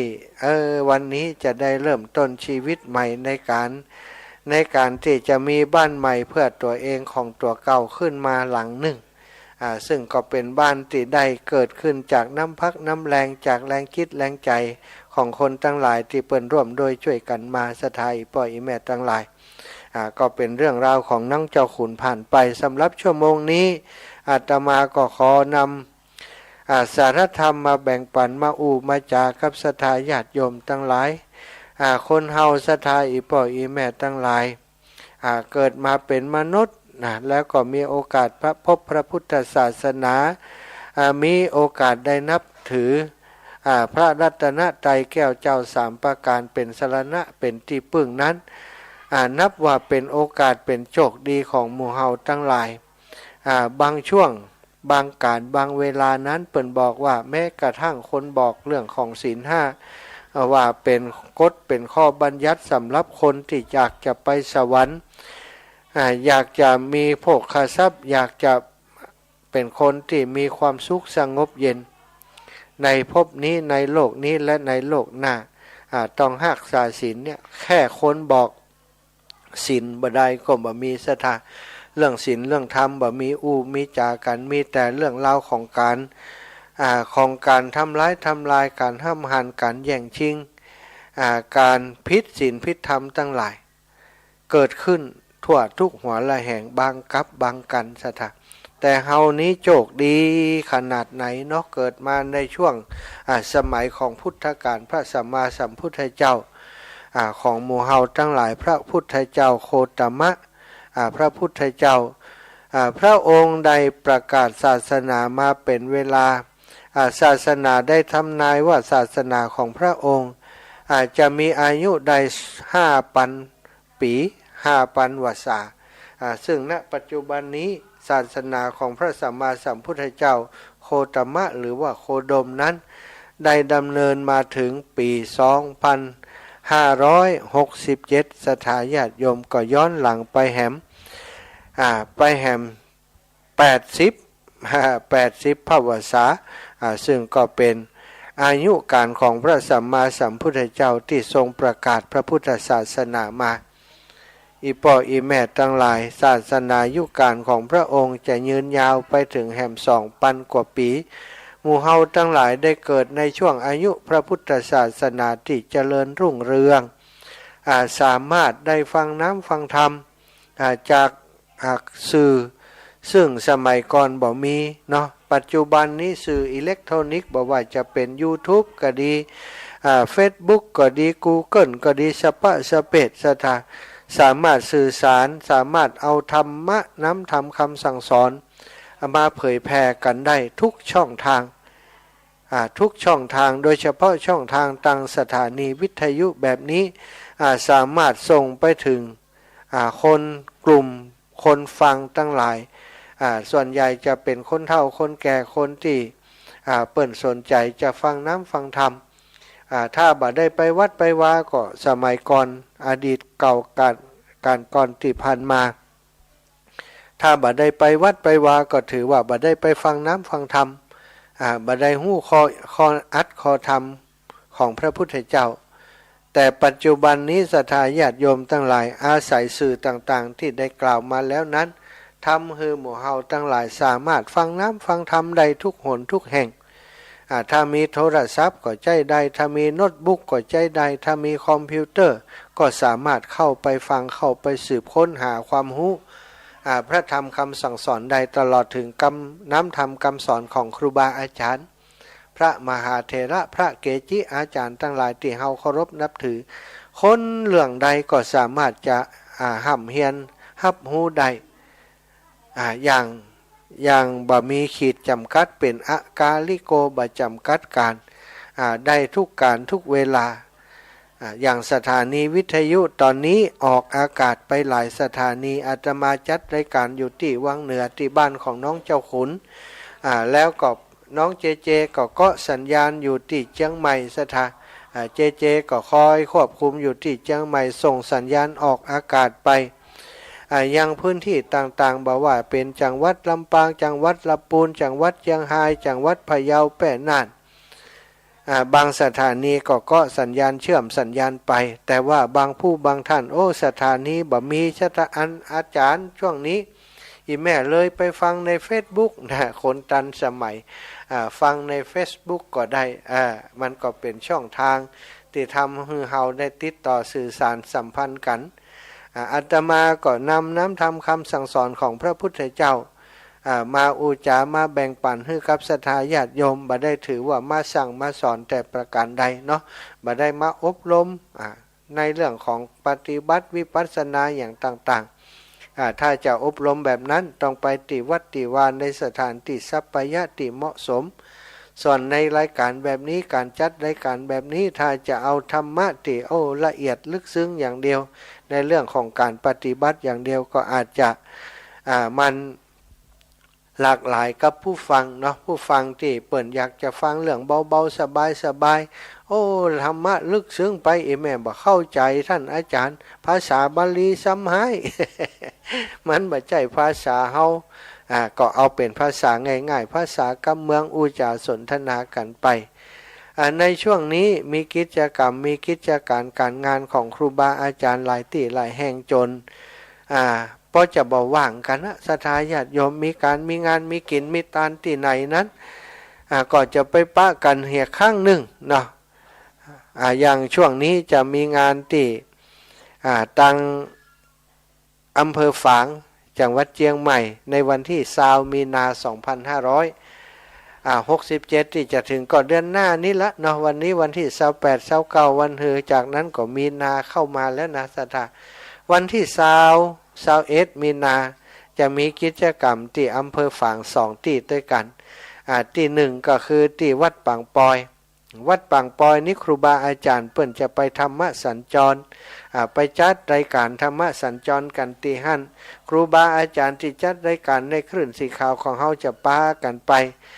ที่วัดปางปอยหั่นไปปฏิบัติธรรมไปสนทนาธรรมไปพบปะกับศรัทธาญาติโยมที่หั่นตอนนี้ที่ทราบว่าจะไปแน่นอนมีท่านพระครูอภิวัฒนวิกรมหลวงพ่อพระครูปฏิพันธ์ธรรมทินท่านอาจารย์มหาเสาแก้วหลวงพ่อวัดเปมาลามเมืองน้อยเนาะแล้วอาตมาภาพพระมหาสมชาติชาตปัญโยนอกนั้นก็จะติดตามล้ำด้วยกันมาถ้าไผ่เปิ่นล็อกเวลาได้แล้วบ่ได้มี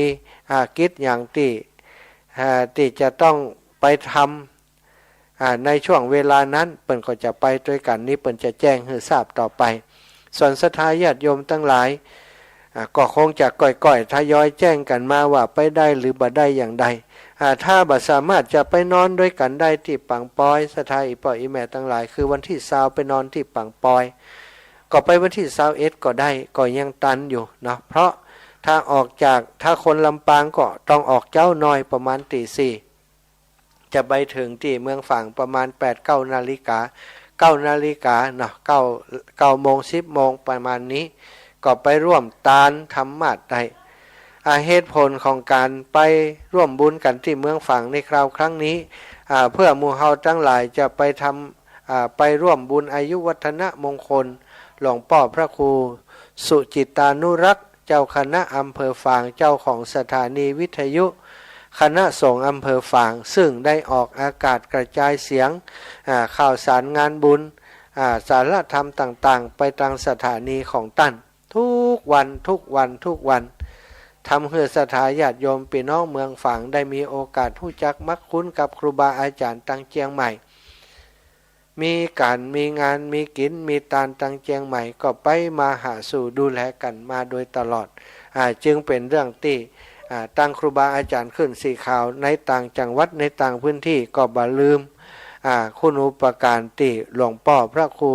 สุจิตานุรักษ์และคณะศรัทธาญาติโยมต่างเมืองฝางได้ท ได้ประสานความร่วมมือร่วมกันกับคลื่นสีขาวครอบครัวของเฮามาโดยตลอดมีงานต่างปุ้นก็ไปช่วยกันอยู่เป็นประจำมีงานตั้งเชียงใหม่เชียงไฮ้ลำปางหลวงพ่อก็มาวันก่อนก็ไปวัดบรรพตสถิตนะสถาเที่ยวนี้ท่านอาจารย์พระมหานพดลก็จะไปตัวทราบว่าท่านก็เตรียมตัวจะไปนอนที่ปางปอยตัวเพื่อจะได้พบปะกับสถาสาธุชนทั้งหลายที่เป็นแฟนรายการเนาะท่านอาจารย์ก็ถือว่าเป็นพระนักจัดรายการรุ่นเก่ากึกแล้ว แต่ว่าในครอบครัวคลื่นสีขาวก็กำลังมาหู้จักมักคุ้นกันหลายคนก็ประทับใจในน้ำธรรมคำสั่งสอนของท่านอาจารย์พระมหานพดลสุวรรณเมธีผอ.วิทยาลัยสงฆ์นครลำปางเจ้าคณะอำเภอวังเหนือซึ่งเป็นสมภารเจ้าอาวาสวัดบรรพตสถิตซึ่งอาตมาไปได้อาศัยใบบุญไปอยู่ช่วยเหลือการงานของครูบาอาจารย์ที่หั่นท่านอาจารย์ก็จะไปโดยสถาฉะนั้นก็จะได้พบปะกันแน่นอนนะเนาะที่เมืองฝางแล้วถึงเรื่องเมืองฝางแล้วสถาก็ขอนำเรื่องราวของงานบุญใหญ่ที่เขาจะได้ร่วมกันไปทำที่เมืองฝางก็คือการไปถวายธรรมาสน์แก่หลวงพ่อท่านพระครูสุจิตานุรักษ์เพื่อจะให้หลวงพ่อนำธรรมาสน์นั้นไปประดิษฐานตั้งไว้เพื่อใช้ประโยชน์ที่วิหารพระเจ้าพระละแข่งซึ่งวิหารพระเจ้าพระละแข่งสถาก็คงจะจำได้ว่าเมื่อปีกลายปีที่ผ่านมานั้นเกิดไฟไหม้ทำให้วิหารเสียหายเนาะองค์พระก็ถูกเผาถูกไหม้วิหารนี่เสียหายไปหลายส่วนเนาะอุปกรณ์เครื่องใจไม้สอยที่อยู่ในวิหารพระละแข่งโดยเฉพาะชั้น2เสียหายทั้งหมดสถานหนึ่งในนั้นก็คือธรรมาสน์ที่เปิ่นมีไว้หันก็งามเนื้อสถาแต่ว่าถูกไฟไหม้เรียบร้อยไปหมดแล้วครูบาอาจารย์คลื่นสีขาวของเฮาก็ได้หันความสำคัญของธรรมาสน์ที่จะใช้ใน วิหารพระละแข่งก็เลยได้ตกลงปลงใจกันจะซื้อไปถวายไว้ในพระพุทธศาสนาถวายไว้กับวัดพระพุทธบาทอุดมน้ำบ่อสวาให้หลวงพ่อและครูบาอาจารย์พระสงฆ์องค์สังฆเจ้าได้ใช้ในการแสดงพระธรรมเทศนาตอนนี้ได้ไปติดต่อกับศาลากับช่างที่เปิ่นช่างฝีมือที่เปิ่นทำธรรมาสน์ก็ได้สรุปตกลงว่าเป็นราคาอยู่ที่ 60,000 บาทสถาตอนนี้อาตมาภาพและท่านอาจารย์พระครูอภิวัฒนวิกรมได้ตกลงเซ็นสัญญาเรียบร้อยได้วางมัดจำครับเพื่อนเรียบร้อยไปแล้วเนาะวางมัดจำไปที่ 20,000 บาทสถาราคา 60,000เปิ้นให้วางมัดจำ 20,000 ก็วางมัดจำไปแล้วเปิ้นกว่าว่าแปลงแล้วเฮาบ่เอานะได้วางมัดจำไปแล้วนัดหมายกันจะไปรับธรรมาสน์นี้ในวันที่15เดือนมีนาก็อีกกี่วันแล้วเนาะสถานับวันนี้ไปก็ประมาณ16วันเนาะวันที่15มีนาก็จะได้ธรรมาสน์มาอวดสถาแล้วตอนนี้ก็มีสถานะบุญตั้งหลายอีพ่ออีแม่ตั้งหลายที่ลำปางของเฮาได้หายหอมธรรมาสน์มา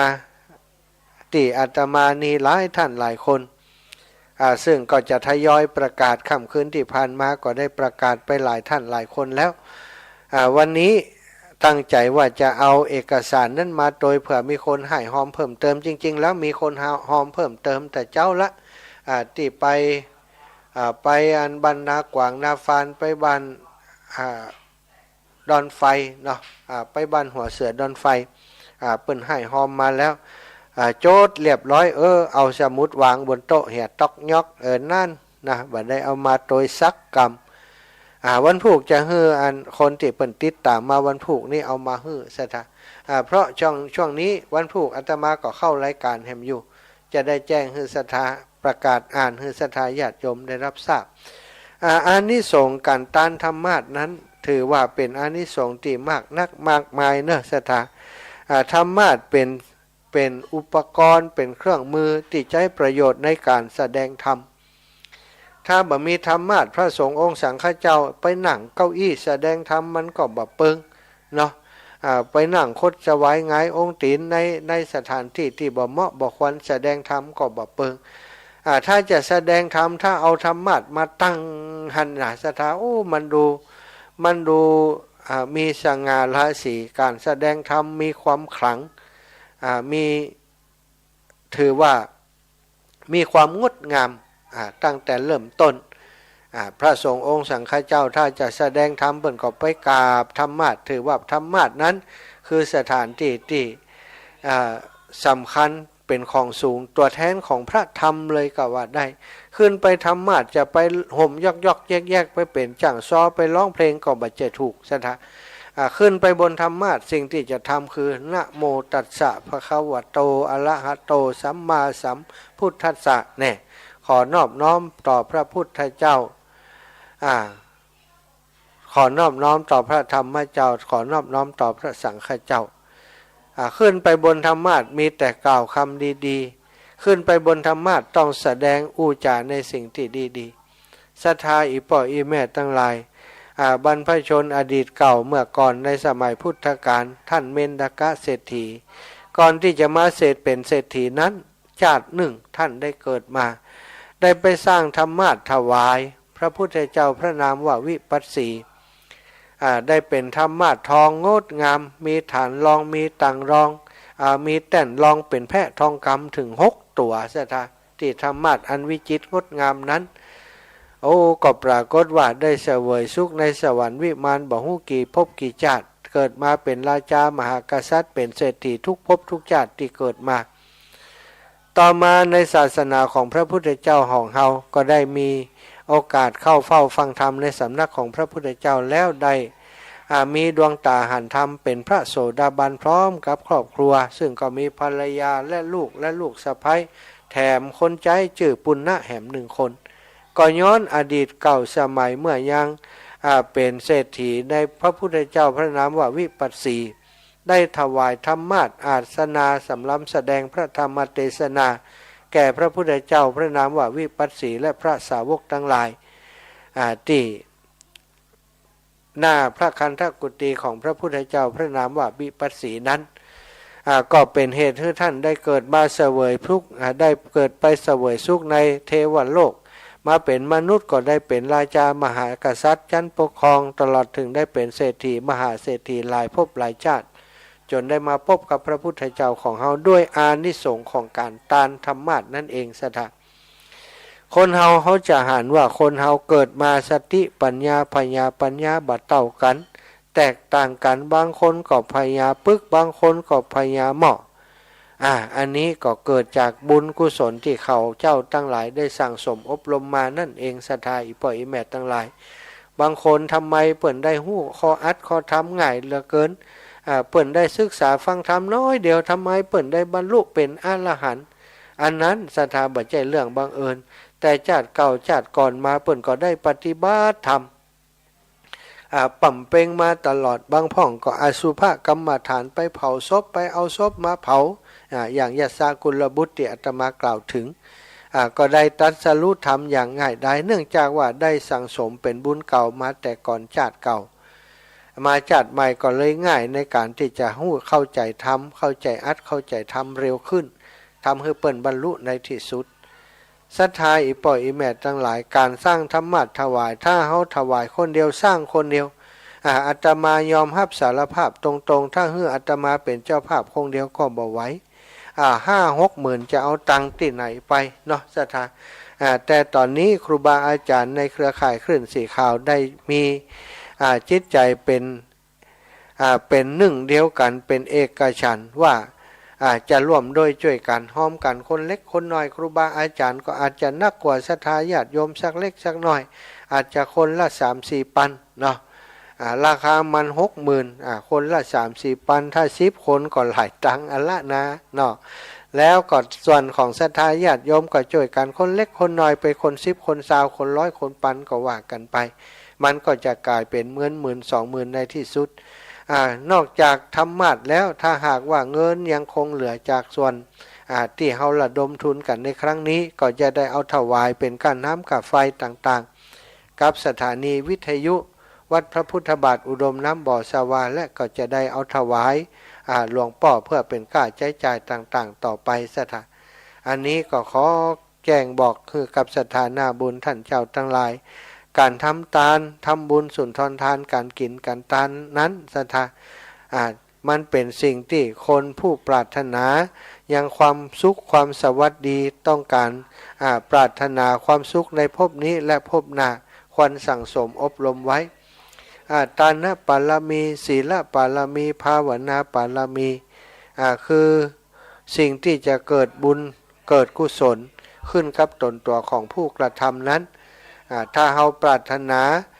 มีความสุขในภพนี้และภพหน้าเราจะหลีกหนีการทำบุญการรักษาศีลการปฏิบัติภาวนาไปบ่ได้เมื่อเปิ่นทำบุญสุนทรทานกินทานที่ไหนเล็กน้อยต่อใดก่อนแล้วแต่อย่าไปประมาทในบุญของตัวเฮาซะตามีต่อใดก็หอมไปเตอะเสลึง50 บาท2 บาทดีกว่าที่เฮาบ่มีโอกาสแม้กระทั่งบ่มีโอกาสจะให้จะหอมกับเปิ้นเลยสถาบางคนอยู่ไกลแต่เนอลูกหลานก็บ่มีที่จะใจจะสอยไผจะฝากไผไปก็บ่ได้จะโอนไปก็บ่จ้างลูกหลานก็บ่มีทำหน้าที่สุดวิสัยแล้วสถายกมือขึ้นเหนือเก้าเหนือหัวอนุโมทนาบุญขอให้บุญที่เปิ้นทั้งหลายได้ทำการซื้อธรรมะนั้นข้าพเจ้าบ่มีโอกาสได้ทำด้วยเปิ้นแต่ขออนุโมทนาบุญด้วยเปิ้นจิมเตอะแค่นี้ก็ได้บุญบัดแตกต่างจากคนที่เปิ้นทำบุญเหมือนกันสถาเนาะอันนี้ก็เป็นเรื่องราวข่าวสารที่ครูบาอาจารย์ขึ้นสีข่าวและครอบครัวขึ้นสีข่าวเฮาใจเนี่ยจะทำกันที่วัดพระพุทธบาทอุดมน้ำบ่อสวาในวันที่20ที่จะถึงนี้อาตมาภาพเองก็จะเดินทางอาจจะไปก่อนสักน้อยเปิ่นไปกันวันที่20อย่างน้อยวันที่19ก็จะไปเตรียมดูแลหน้างานให้กับครูบาอาจารย์ไปตั้งเครื่องถ่ายทอดที่วัดปังปอยโดยที่วัดพระพุทธบาทอุดมน้ำบ่อสวาโดยในวันนั้นซึ่งทีมงานของวัดฝ่ายหินก็จะเดินทางไปด้วยกันก็แจ้งบอกศรัทธาไว้ก่อนตะกี้ได้อ่านข้อความจากโยมแม่จงดีเชื้อกันทาทราบว่าโยมแม่ได้มีรายชื่อเพิ่มเติมมาเนาะวันที่28มีนาก็มีโยมแม่สมศรีสิทธิกิจบ้านนันทารามได้เพิ่มเติมมาแหม200 บาทพระครูศรีสิทธิพิมลด็อกเตอร์เจ้าอาวาสวัดศรีบุญเรืองตำบลสันทรายเจ้าสำนักปฏิบัติธรรมแห่งที่13จังหวัดเชียงใหม่ได้ร่วมบุญมาแหม2,000 บาทเวลานี้ได้7,400 บาทคุณปราณีพินโยปัญโยคุณปราณีปัญโยเนาะร่วมบุญมาแหม2,000 บาทแล้วคุณชุนพิมานสิริบุญแหม200 บาทตอนนี้รวมกันแล้วติดสายของโยมแม่จงดีได้ถึง 9,600 บาทสถาขออนุโมทนาบุญกับสายของโยมแม่จงดีเชื้อกันทาเนอะที่ฝากผ่านโยมแม่จงดีเชื้อกันทาปอน้อยบุญปันมโนครแม่สายรุ่งพิคุณเนาะแม่ศรีนวลสิทิวังแล้วก็ชมรมปฏิบัติธรรมวันเสาร์แห่งที่21ประจำเชียงใหม่ 1,640 แม่จงดีท่านพระครูทิรินรัตนดาว700 บาทรวมตอนแล้ววันที่27กุมภาพันธ์แม่จ้อย50 บาทแม่จวน50 บาทแม่อ่อง50 บาทแม่พร50 บาทก็สาธุในบุญของศรัทธาท่านเจ้าทั้งหลายเนอะอาตมาขออนุญาตอ่านสำหรับผู้ที่เปิ่นปารมีของคนที่เปิ่นสร้างบุญนะความว่าในสมัยหนึ่งพระบรมศาสดาของเฮา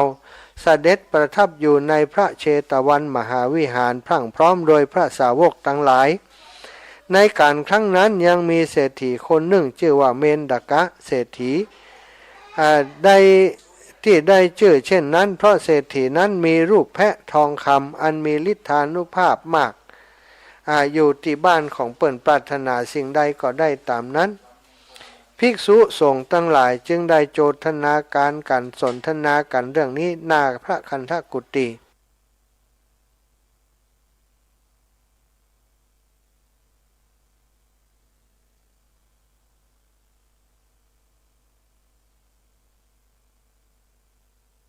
มาก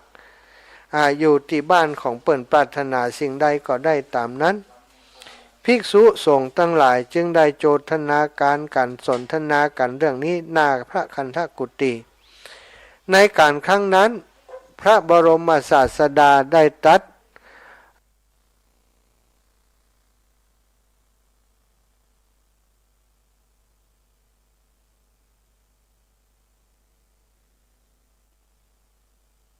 การแก่พระพุทธเจ้าวิปัสสี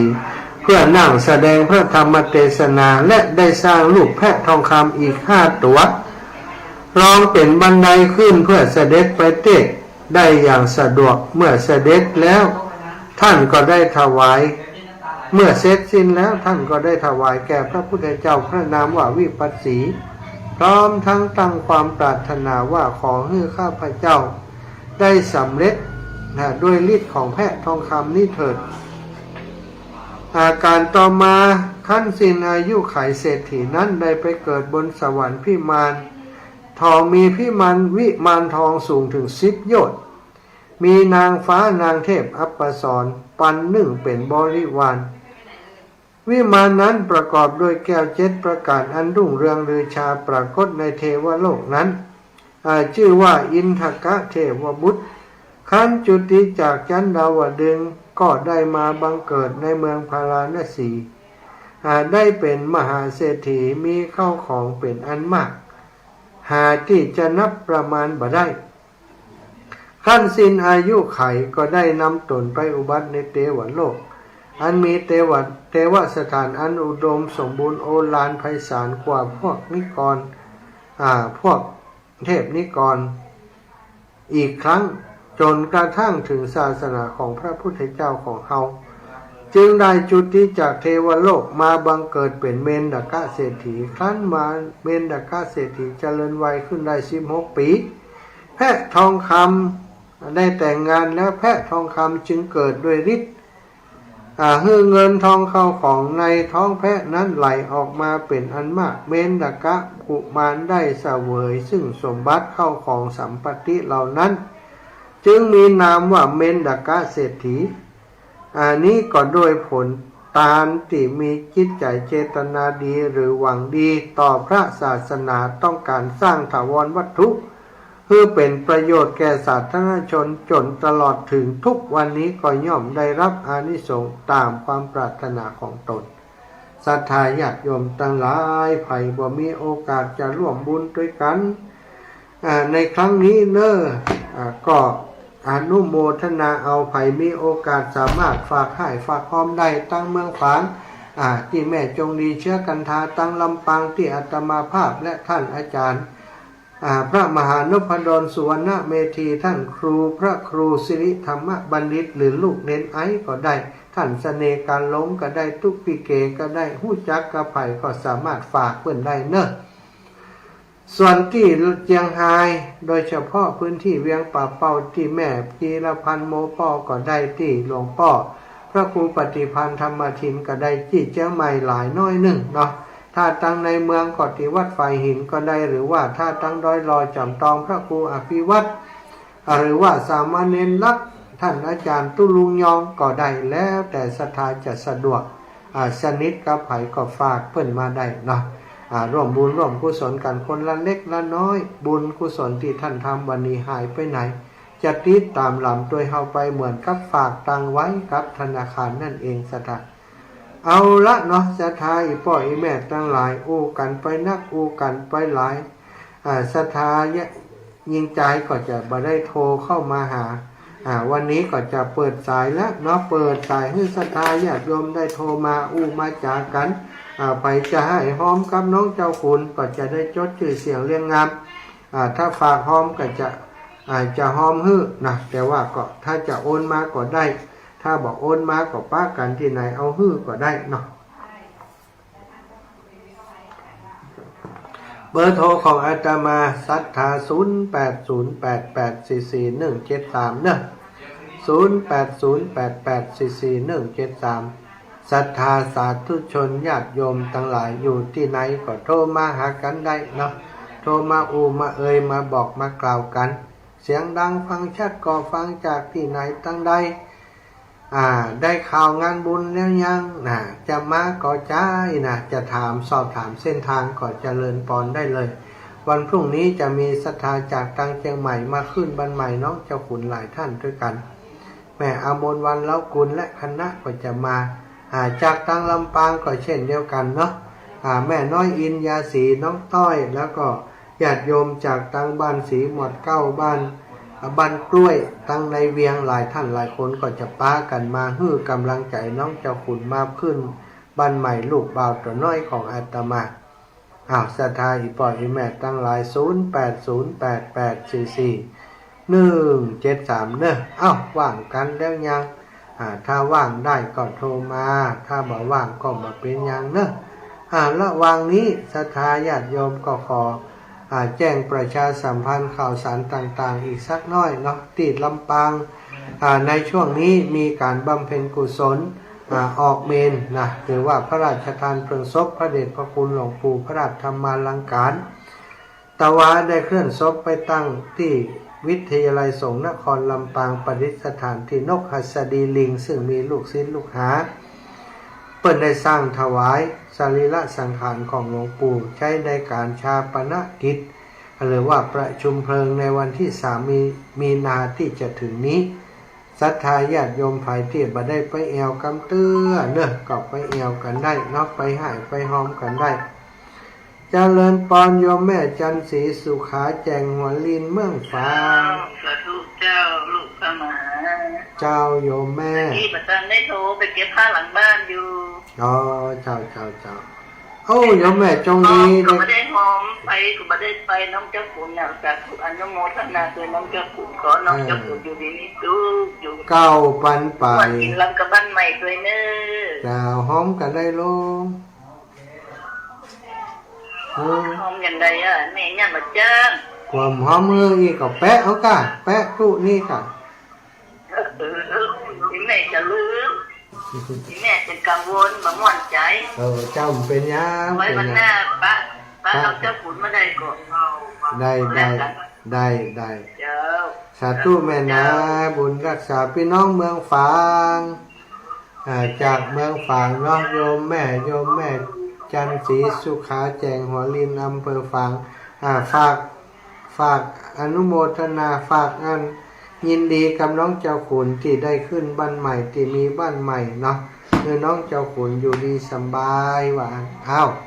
ศรัทธาญาติโยมจากทางในเวียงไม่ยายพรลบถ้ายายพรโทรมากับห้องหาหน่อยยายพรเนาะถ้าโทรมาก็ว่าโทรอย่างมามัน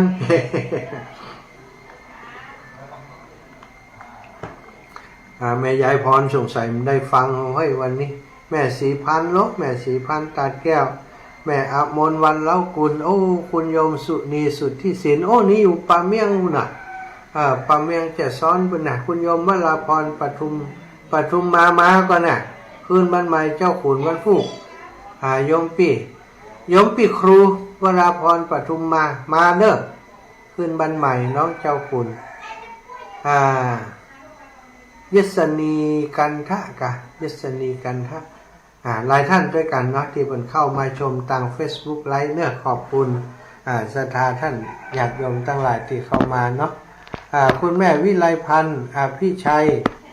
คุณสมพรสกุลพันธ์คุณโยมอรพินรามบุตรแม่จันขุมคำก็เข้ามาชมแล้วก็มีแม่ไลเจริญผล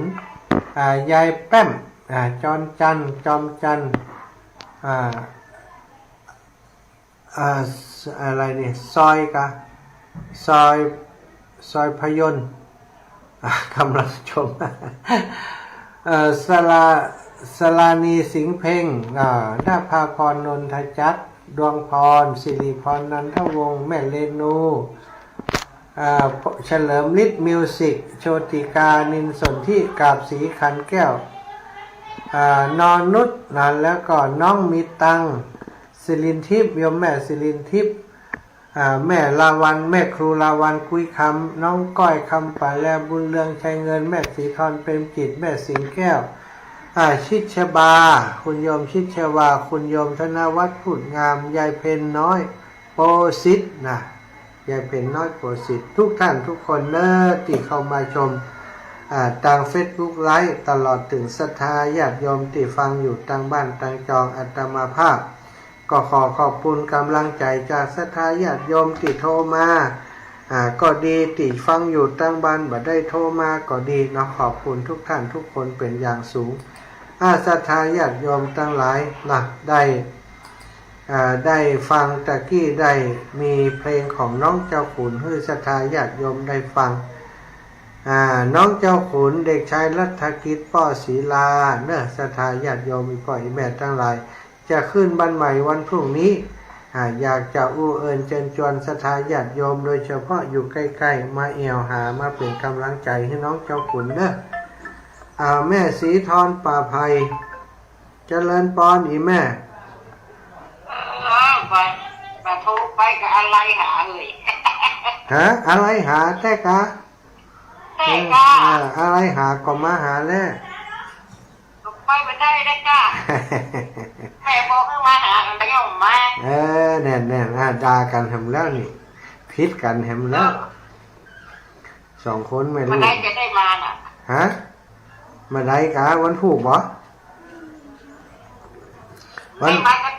วันผูกแน่นเนอะจะขึ้นไปพุ่นนะเดือน 8 เดือน 9นะเดือน 8 เดือน 9 เดือน 10กันถ้าได้ยินก่อนได้ยินก่อนได้ยินอยู่ค่ะได้ยินได้ยินแล้ว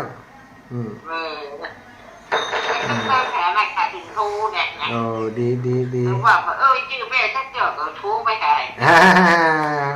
ลืมแล้วก้าอีจ๊ะลูกเบาลืมอีแม่เห็นแล้วก้าอีล่ะแม่ละกะลูกเบาแม่ลืมแม่ละกะไปลืมได้อย่างไรนะได้กำลังใจการทำงานจากโยมแม่ทั้งหลายนั่นแล้วอันนั้นมันจิตเป็นอันเดินอันเลี้ยงกันเป็นเล็กแล้วนะไว้ลูกไว้โดไปกับมาสักเดือนเจ้าเล็กมันเลี้ยงกันหมดเลยนะเลี้ยงกันหมดดิได้ลูกสาวแม่เก็บไปที่รถผูกมาวันงับเลยหรอเจ้าอินเทอร์เน็ตหมดละสัตว์ไปมันเลี้ยงกันหมดเจ้าอีแม่เจ้าแม่หักษาไว้ที่ไหนล่ะเจ้าไม่ฆ่าไปได้ก็บอกแม่เจ้าสัตว์ตัวแม่พอเรียกถ้าแม่ตายไป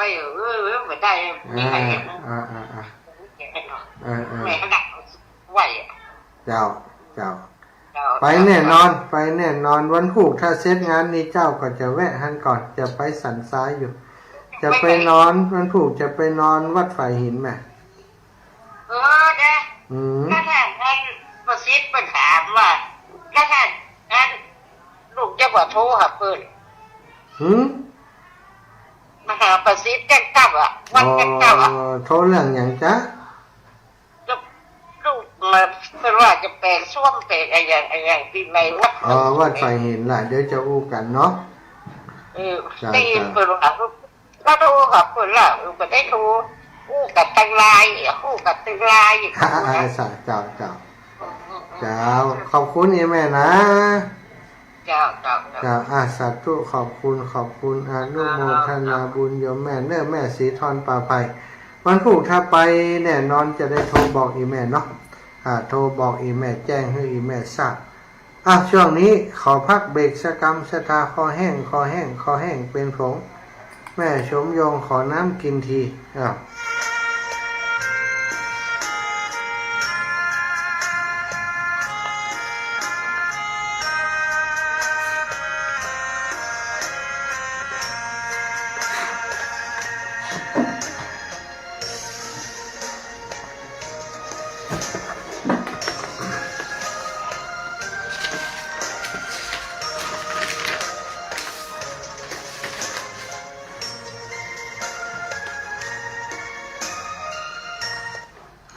ศรัทธาญาติโยมตอนนี้ขออนุญาตประกาศ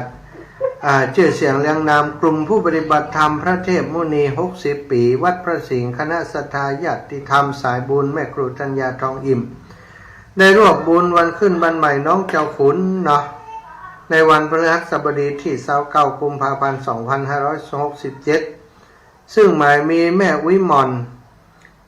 เพ็ญพักทองอิ่มแม่ครูธัญญาทองอิ่มแม่สุรีรัตน์อุ่นอุโมงค์คุณแม่ครูปราจีนสัตยมงคลคุณแม่ดาวพระสุขพัฒนาเจริญพร้อมลูกหลานคุณแม่นิพานินรัตน์ณอยุธยาพร้อมลูกหลานคุณแม่ครูนัทยาผิวมั่นกิจพร้อมครอบครัวคุณพระครูวินัยธรสมบูรณ์สุภาจาโรวัดพระสิงห์คุณแม่ครูนิจนาถแก้วทับทิมคุณแม่ครูอัญชลีอินตสารมิสเตอร์ชิสเทียนคัปเปอร์คุณโยมทัศนีวังพฤกษ์คุณแม่อัมภัยยิ่งเจริญคุณแม่ครูจุธามาศวงศ์ศิริคุณแม่พัฒนันท์วิจิตรไพศาลคุณแม่เหรียญทองตาณขันธ์คุณแม่กัลยากรยานะตื้อคุณแม่ประดับรุ่งพิริยะอานันต์พร้อมครอบครัวลูกหลานแม่ครูพิมพรคุณพ่อครูเจริญธนชัยขันธ์คุณพันธิรากงทองพร้อมครอบครัวคุณแม่จันแรมแก้วกิริยาพร้อมครอบครัวคุณแม่วรัญญาพวงมาลัยคุณแม่นุจรินทมินเหมยคุณแม่บัวน้ำกุลกันคุณแม่อาภรณ์นูเนตรคุณแม่ครูสังวรแสนเรืองพร้อมครอบครัวลูกหลานคุณแม่ครูสังวรเพ็ญพาณิชย์พร้อมครอบครัวคุณแม่ครูสุพีไตรเดชคุณแม่ชนิดาเอื้อเฟื้ออันนี้คือทีมงานที่เปิดมาแล้ววันนี้เนาะกลัวว่าวันผู้เปิดติดธุระบ่มีคนขับรถมาวันนี้เปิดเลยมาเหี่ยก่อนก็ต้องขอบคุณกับโยมญาติโยมญาติทั้งหลายเนาะที่ได้เมตตาคุณนาอินดูน้องเจ้าขุนได้มาฝากปัจจัยมาร่วมสมทบให้หอมในงานบุญขึ้นบันใหม่ของเจ้าขุนในวันนี้และในวันพรุ่งนี้ก็ทราบว่าจะมากันอีกหลายท่านหลายคนก็ยินดีต้อนรับแต่น้องเจ้าขุนศรัทธาญาติโยมได้อุปถัมภ์ค้ำจูดูแลเขาก็จะเป็นกำลังใจให้หมาน้อยตัวนี้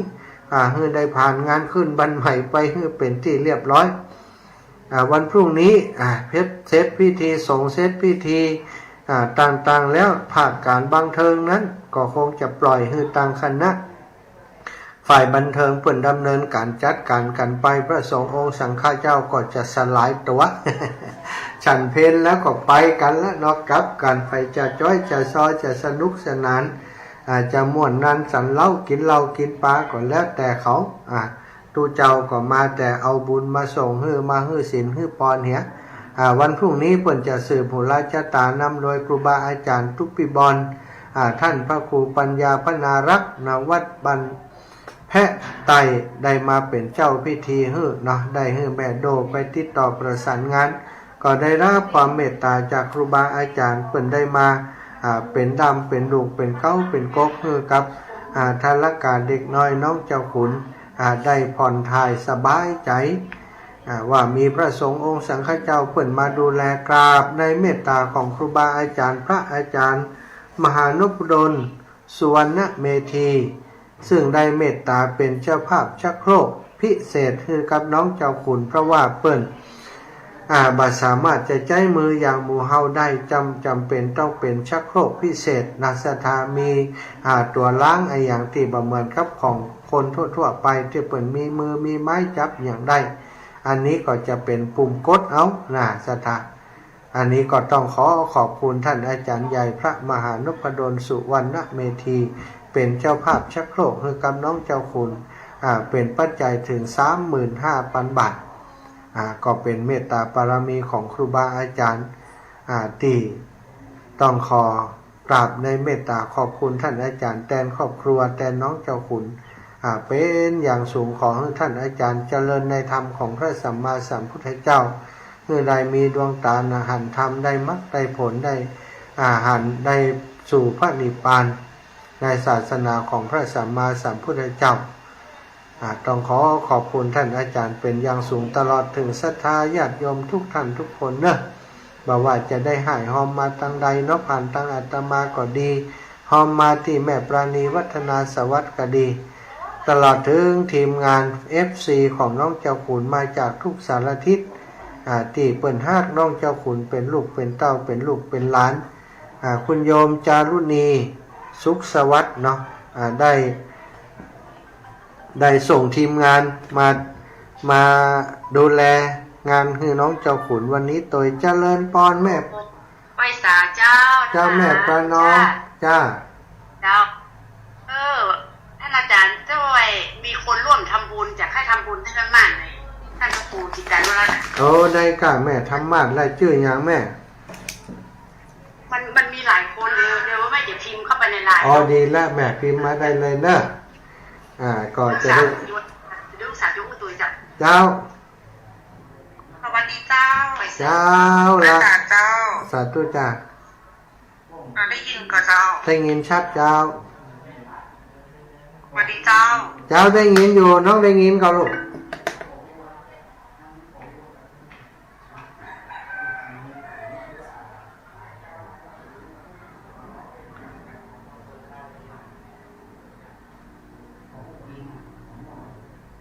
เจริญปอนฮัลโหลได้ยินก่อเจ้าได้ยินเนาะอาจารย์เจ้าแม่เจ้าอันนี้เจ้าพอดีว่าลูกแม่ประนอมนะค่ะเจ้าลูกพอดีว่าจะปิดสะพานบุญที่แม่เปิ้นว่าเปิ้นฟังวิทยุแต่เจ้าแล้วเปิ้นว่าได้ข่าวว่าครับแต่ก็ทำบุญทำมากเจ้าที่จะมาน้ำบ่อสาวาเจ้าได้ส่งรายละเอียดมาให้อาจารย์ได้ยินดีเจ้าส่งรายละเอียดมาให้อาจารย์ตั้งนี้เลยเนอะสัญญาณมันถ้าบอกค่อยดีนะเดี๋ยวก็อู้กันหลังไม้ก่อนแล้วกันเนอะสำหรับอันแม่ประนอมแล้วก็ลูกของแม่ประนอมอาตมาได้ยินชัดนะแต่ว่าทางพุ้นอาจจะได้ยินบ่ชัดหรืออย่างใดเนาะสัญญาณอาจจะบ่ชัดสัญญาณอาจจะ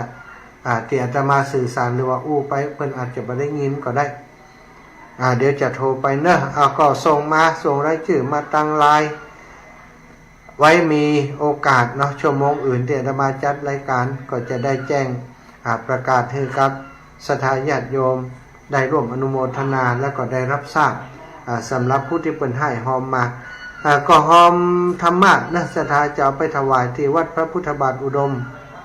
น้ำบ่อสาวาอำเภอฝางจังหวัดเชียงใหม่ในวันที่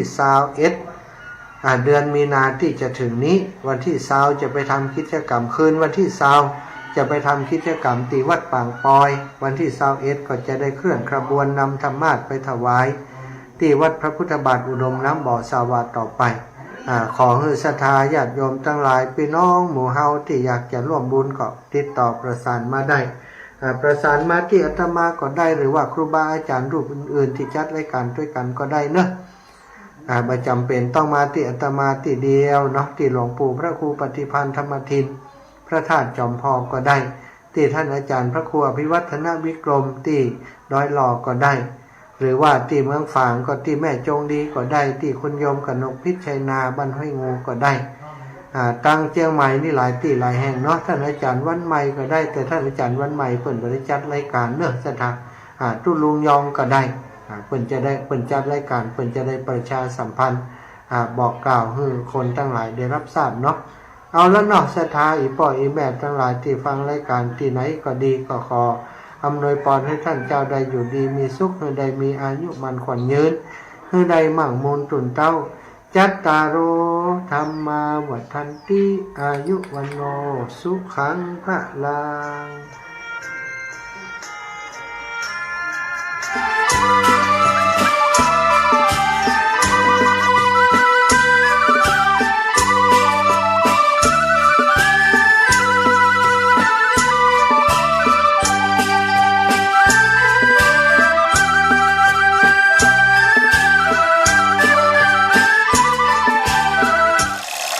ที่ผมเมามากๆแล้วไปขับรถผมมักเห็นอะไรแปลกๆครั้งแรกผมเห็นผีครั้งที่2ผมโชคดีเห็นพอลล่าเทเลอร์ส่วนครั้งนี้ผมเห็นอีกแล้วผมเห็นตัวเองมีเพียงขาเดียวแขนเดียวนอนอยู่บนเตียงโรงพยาบาลที่ไหนสักแห่ง สวัสดีค่ะฟื้นแล้วหรือคะเดี๋ยวพยาบาลเช็ดตัวให้นะคะ เมาไม่ขับอีกหนึ่งความรับผิดชอบต่อสังคม เมาไม่ขับ แล้วจะกลับอย่างไร กลับไม่ได้ก็อย่าเมา อยากมีชีวิตยืนยาวต้องเมาไม่ขับ เมื่อขาดสติอย่ารีเดี๋ยวจะสะดุ้งเสียเลือดให้อยู่เมาฝ่าไปยุ่งกับแม่ การดื่มสุราทำให้สมรรถนะในการขับขี่ลดลง อุบัติภัยเกิดง่ายมิใช่ของเล่น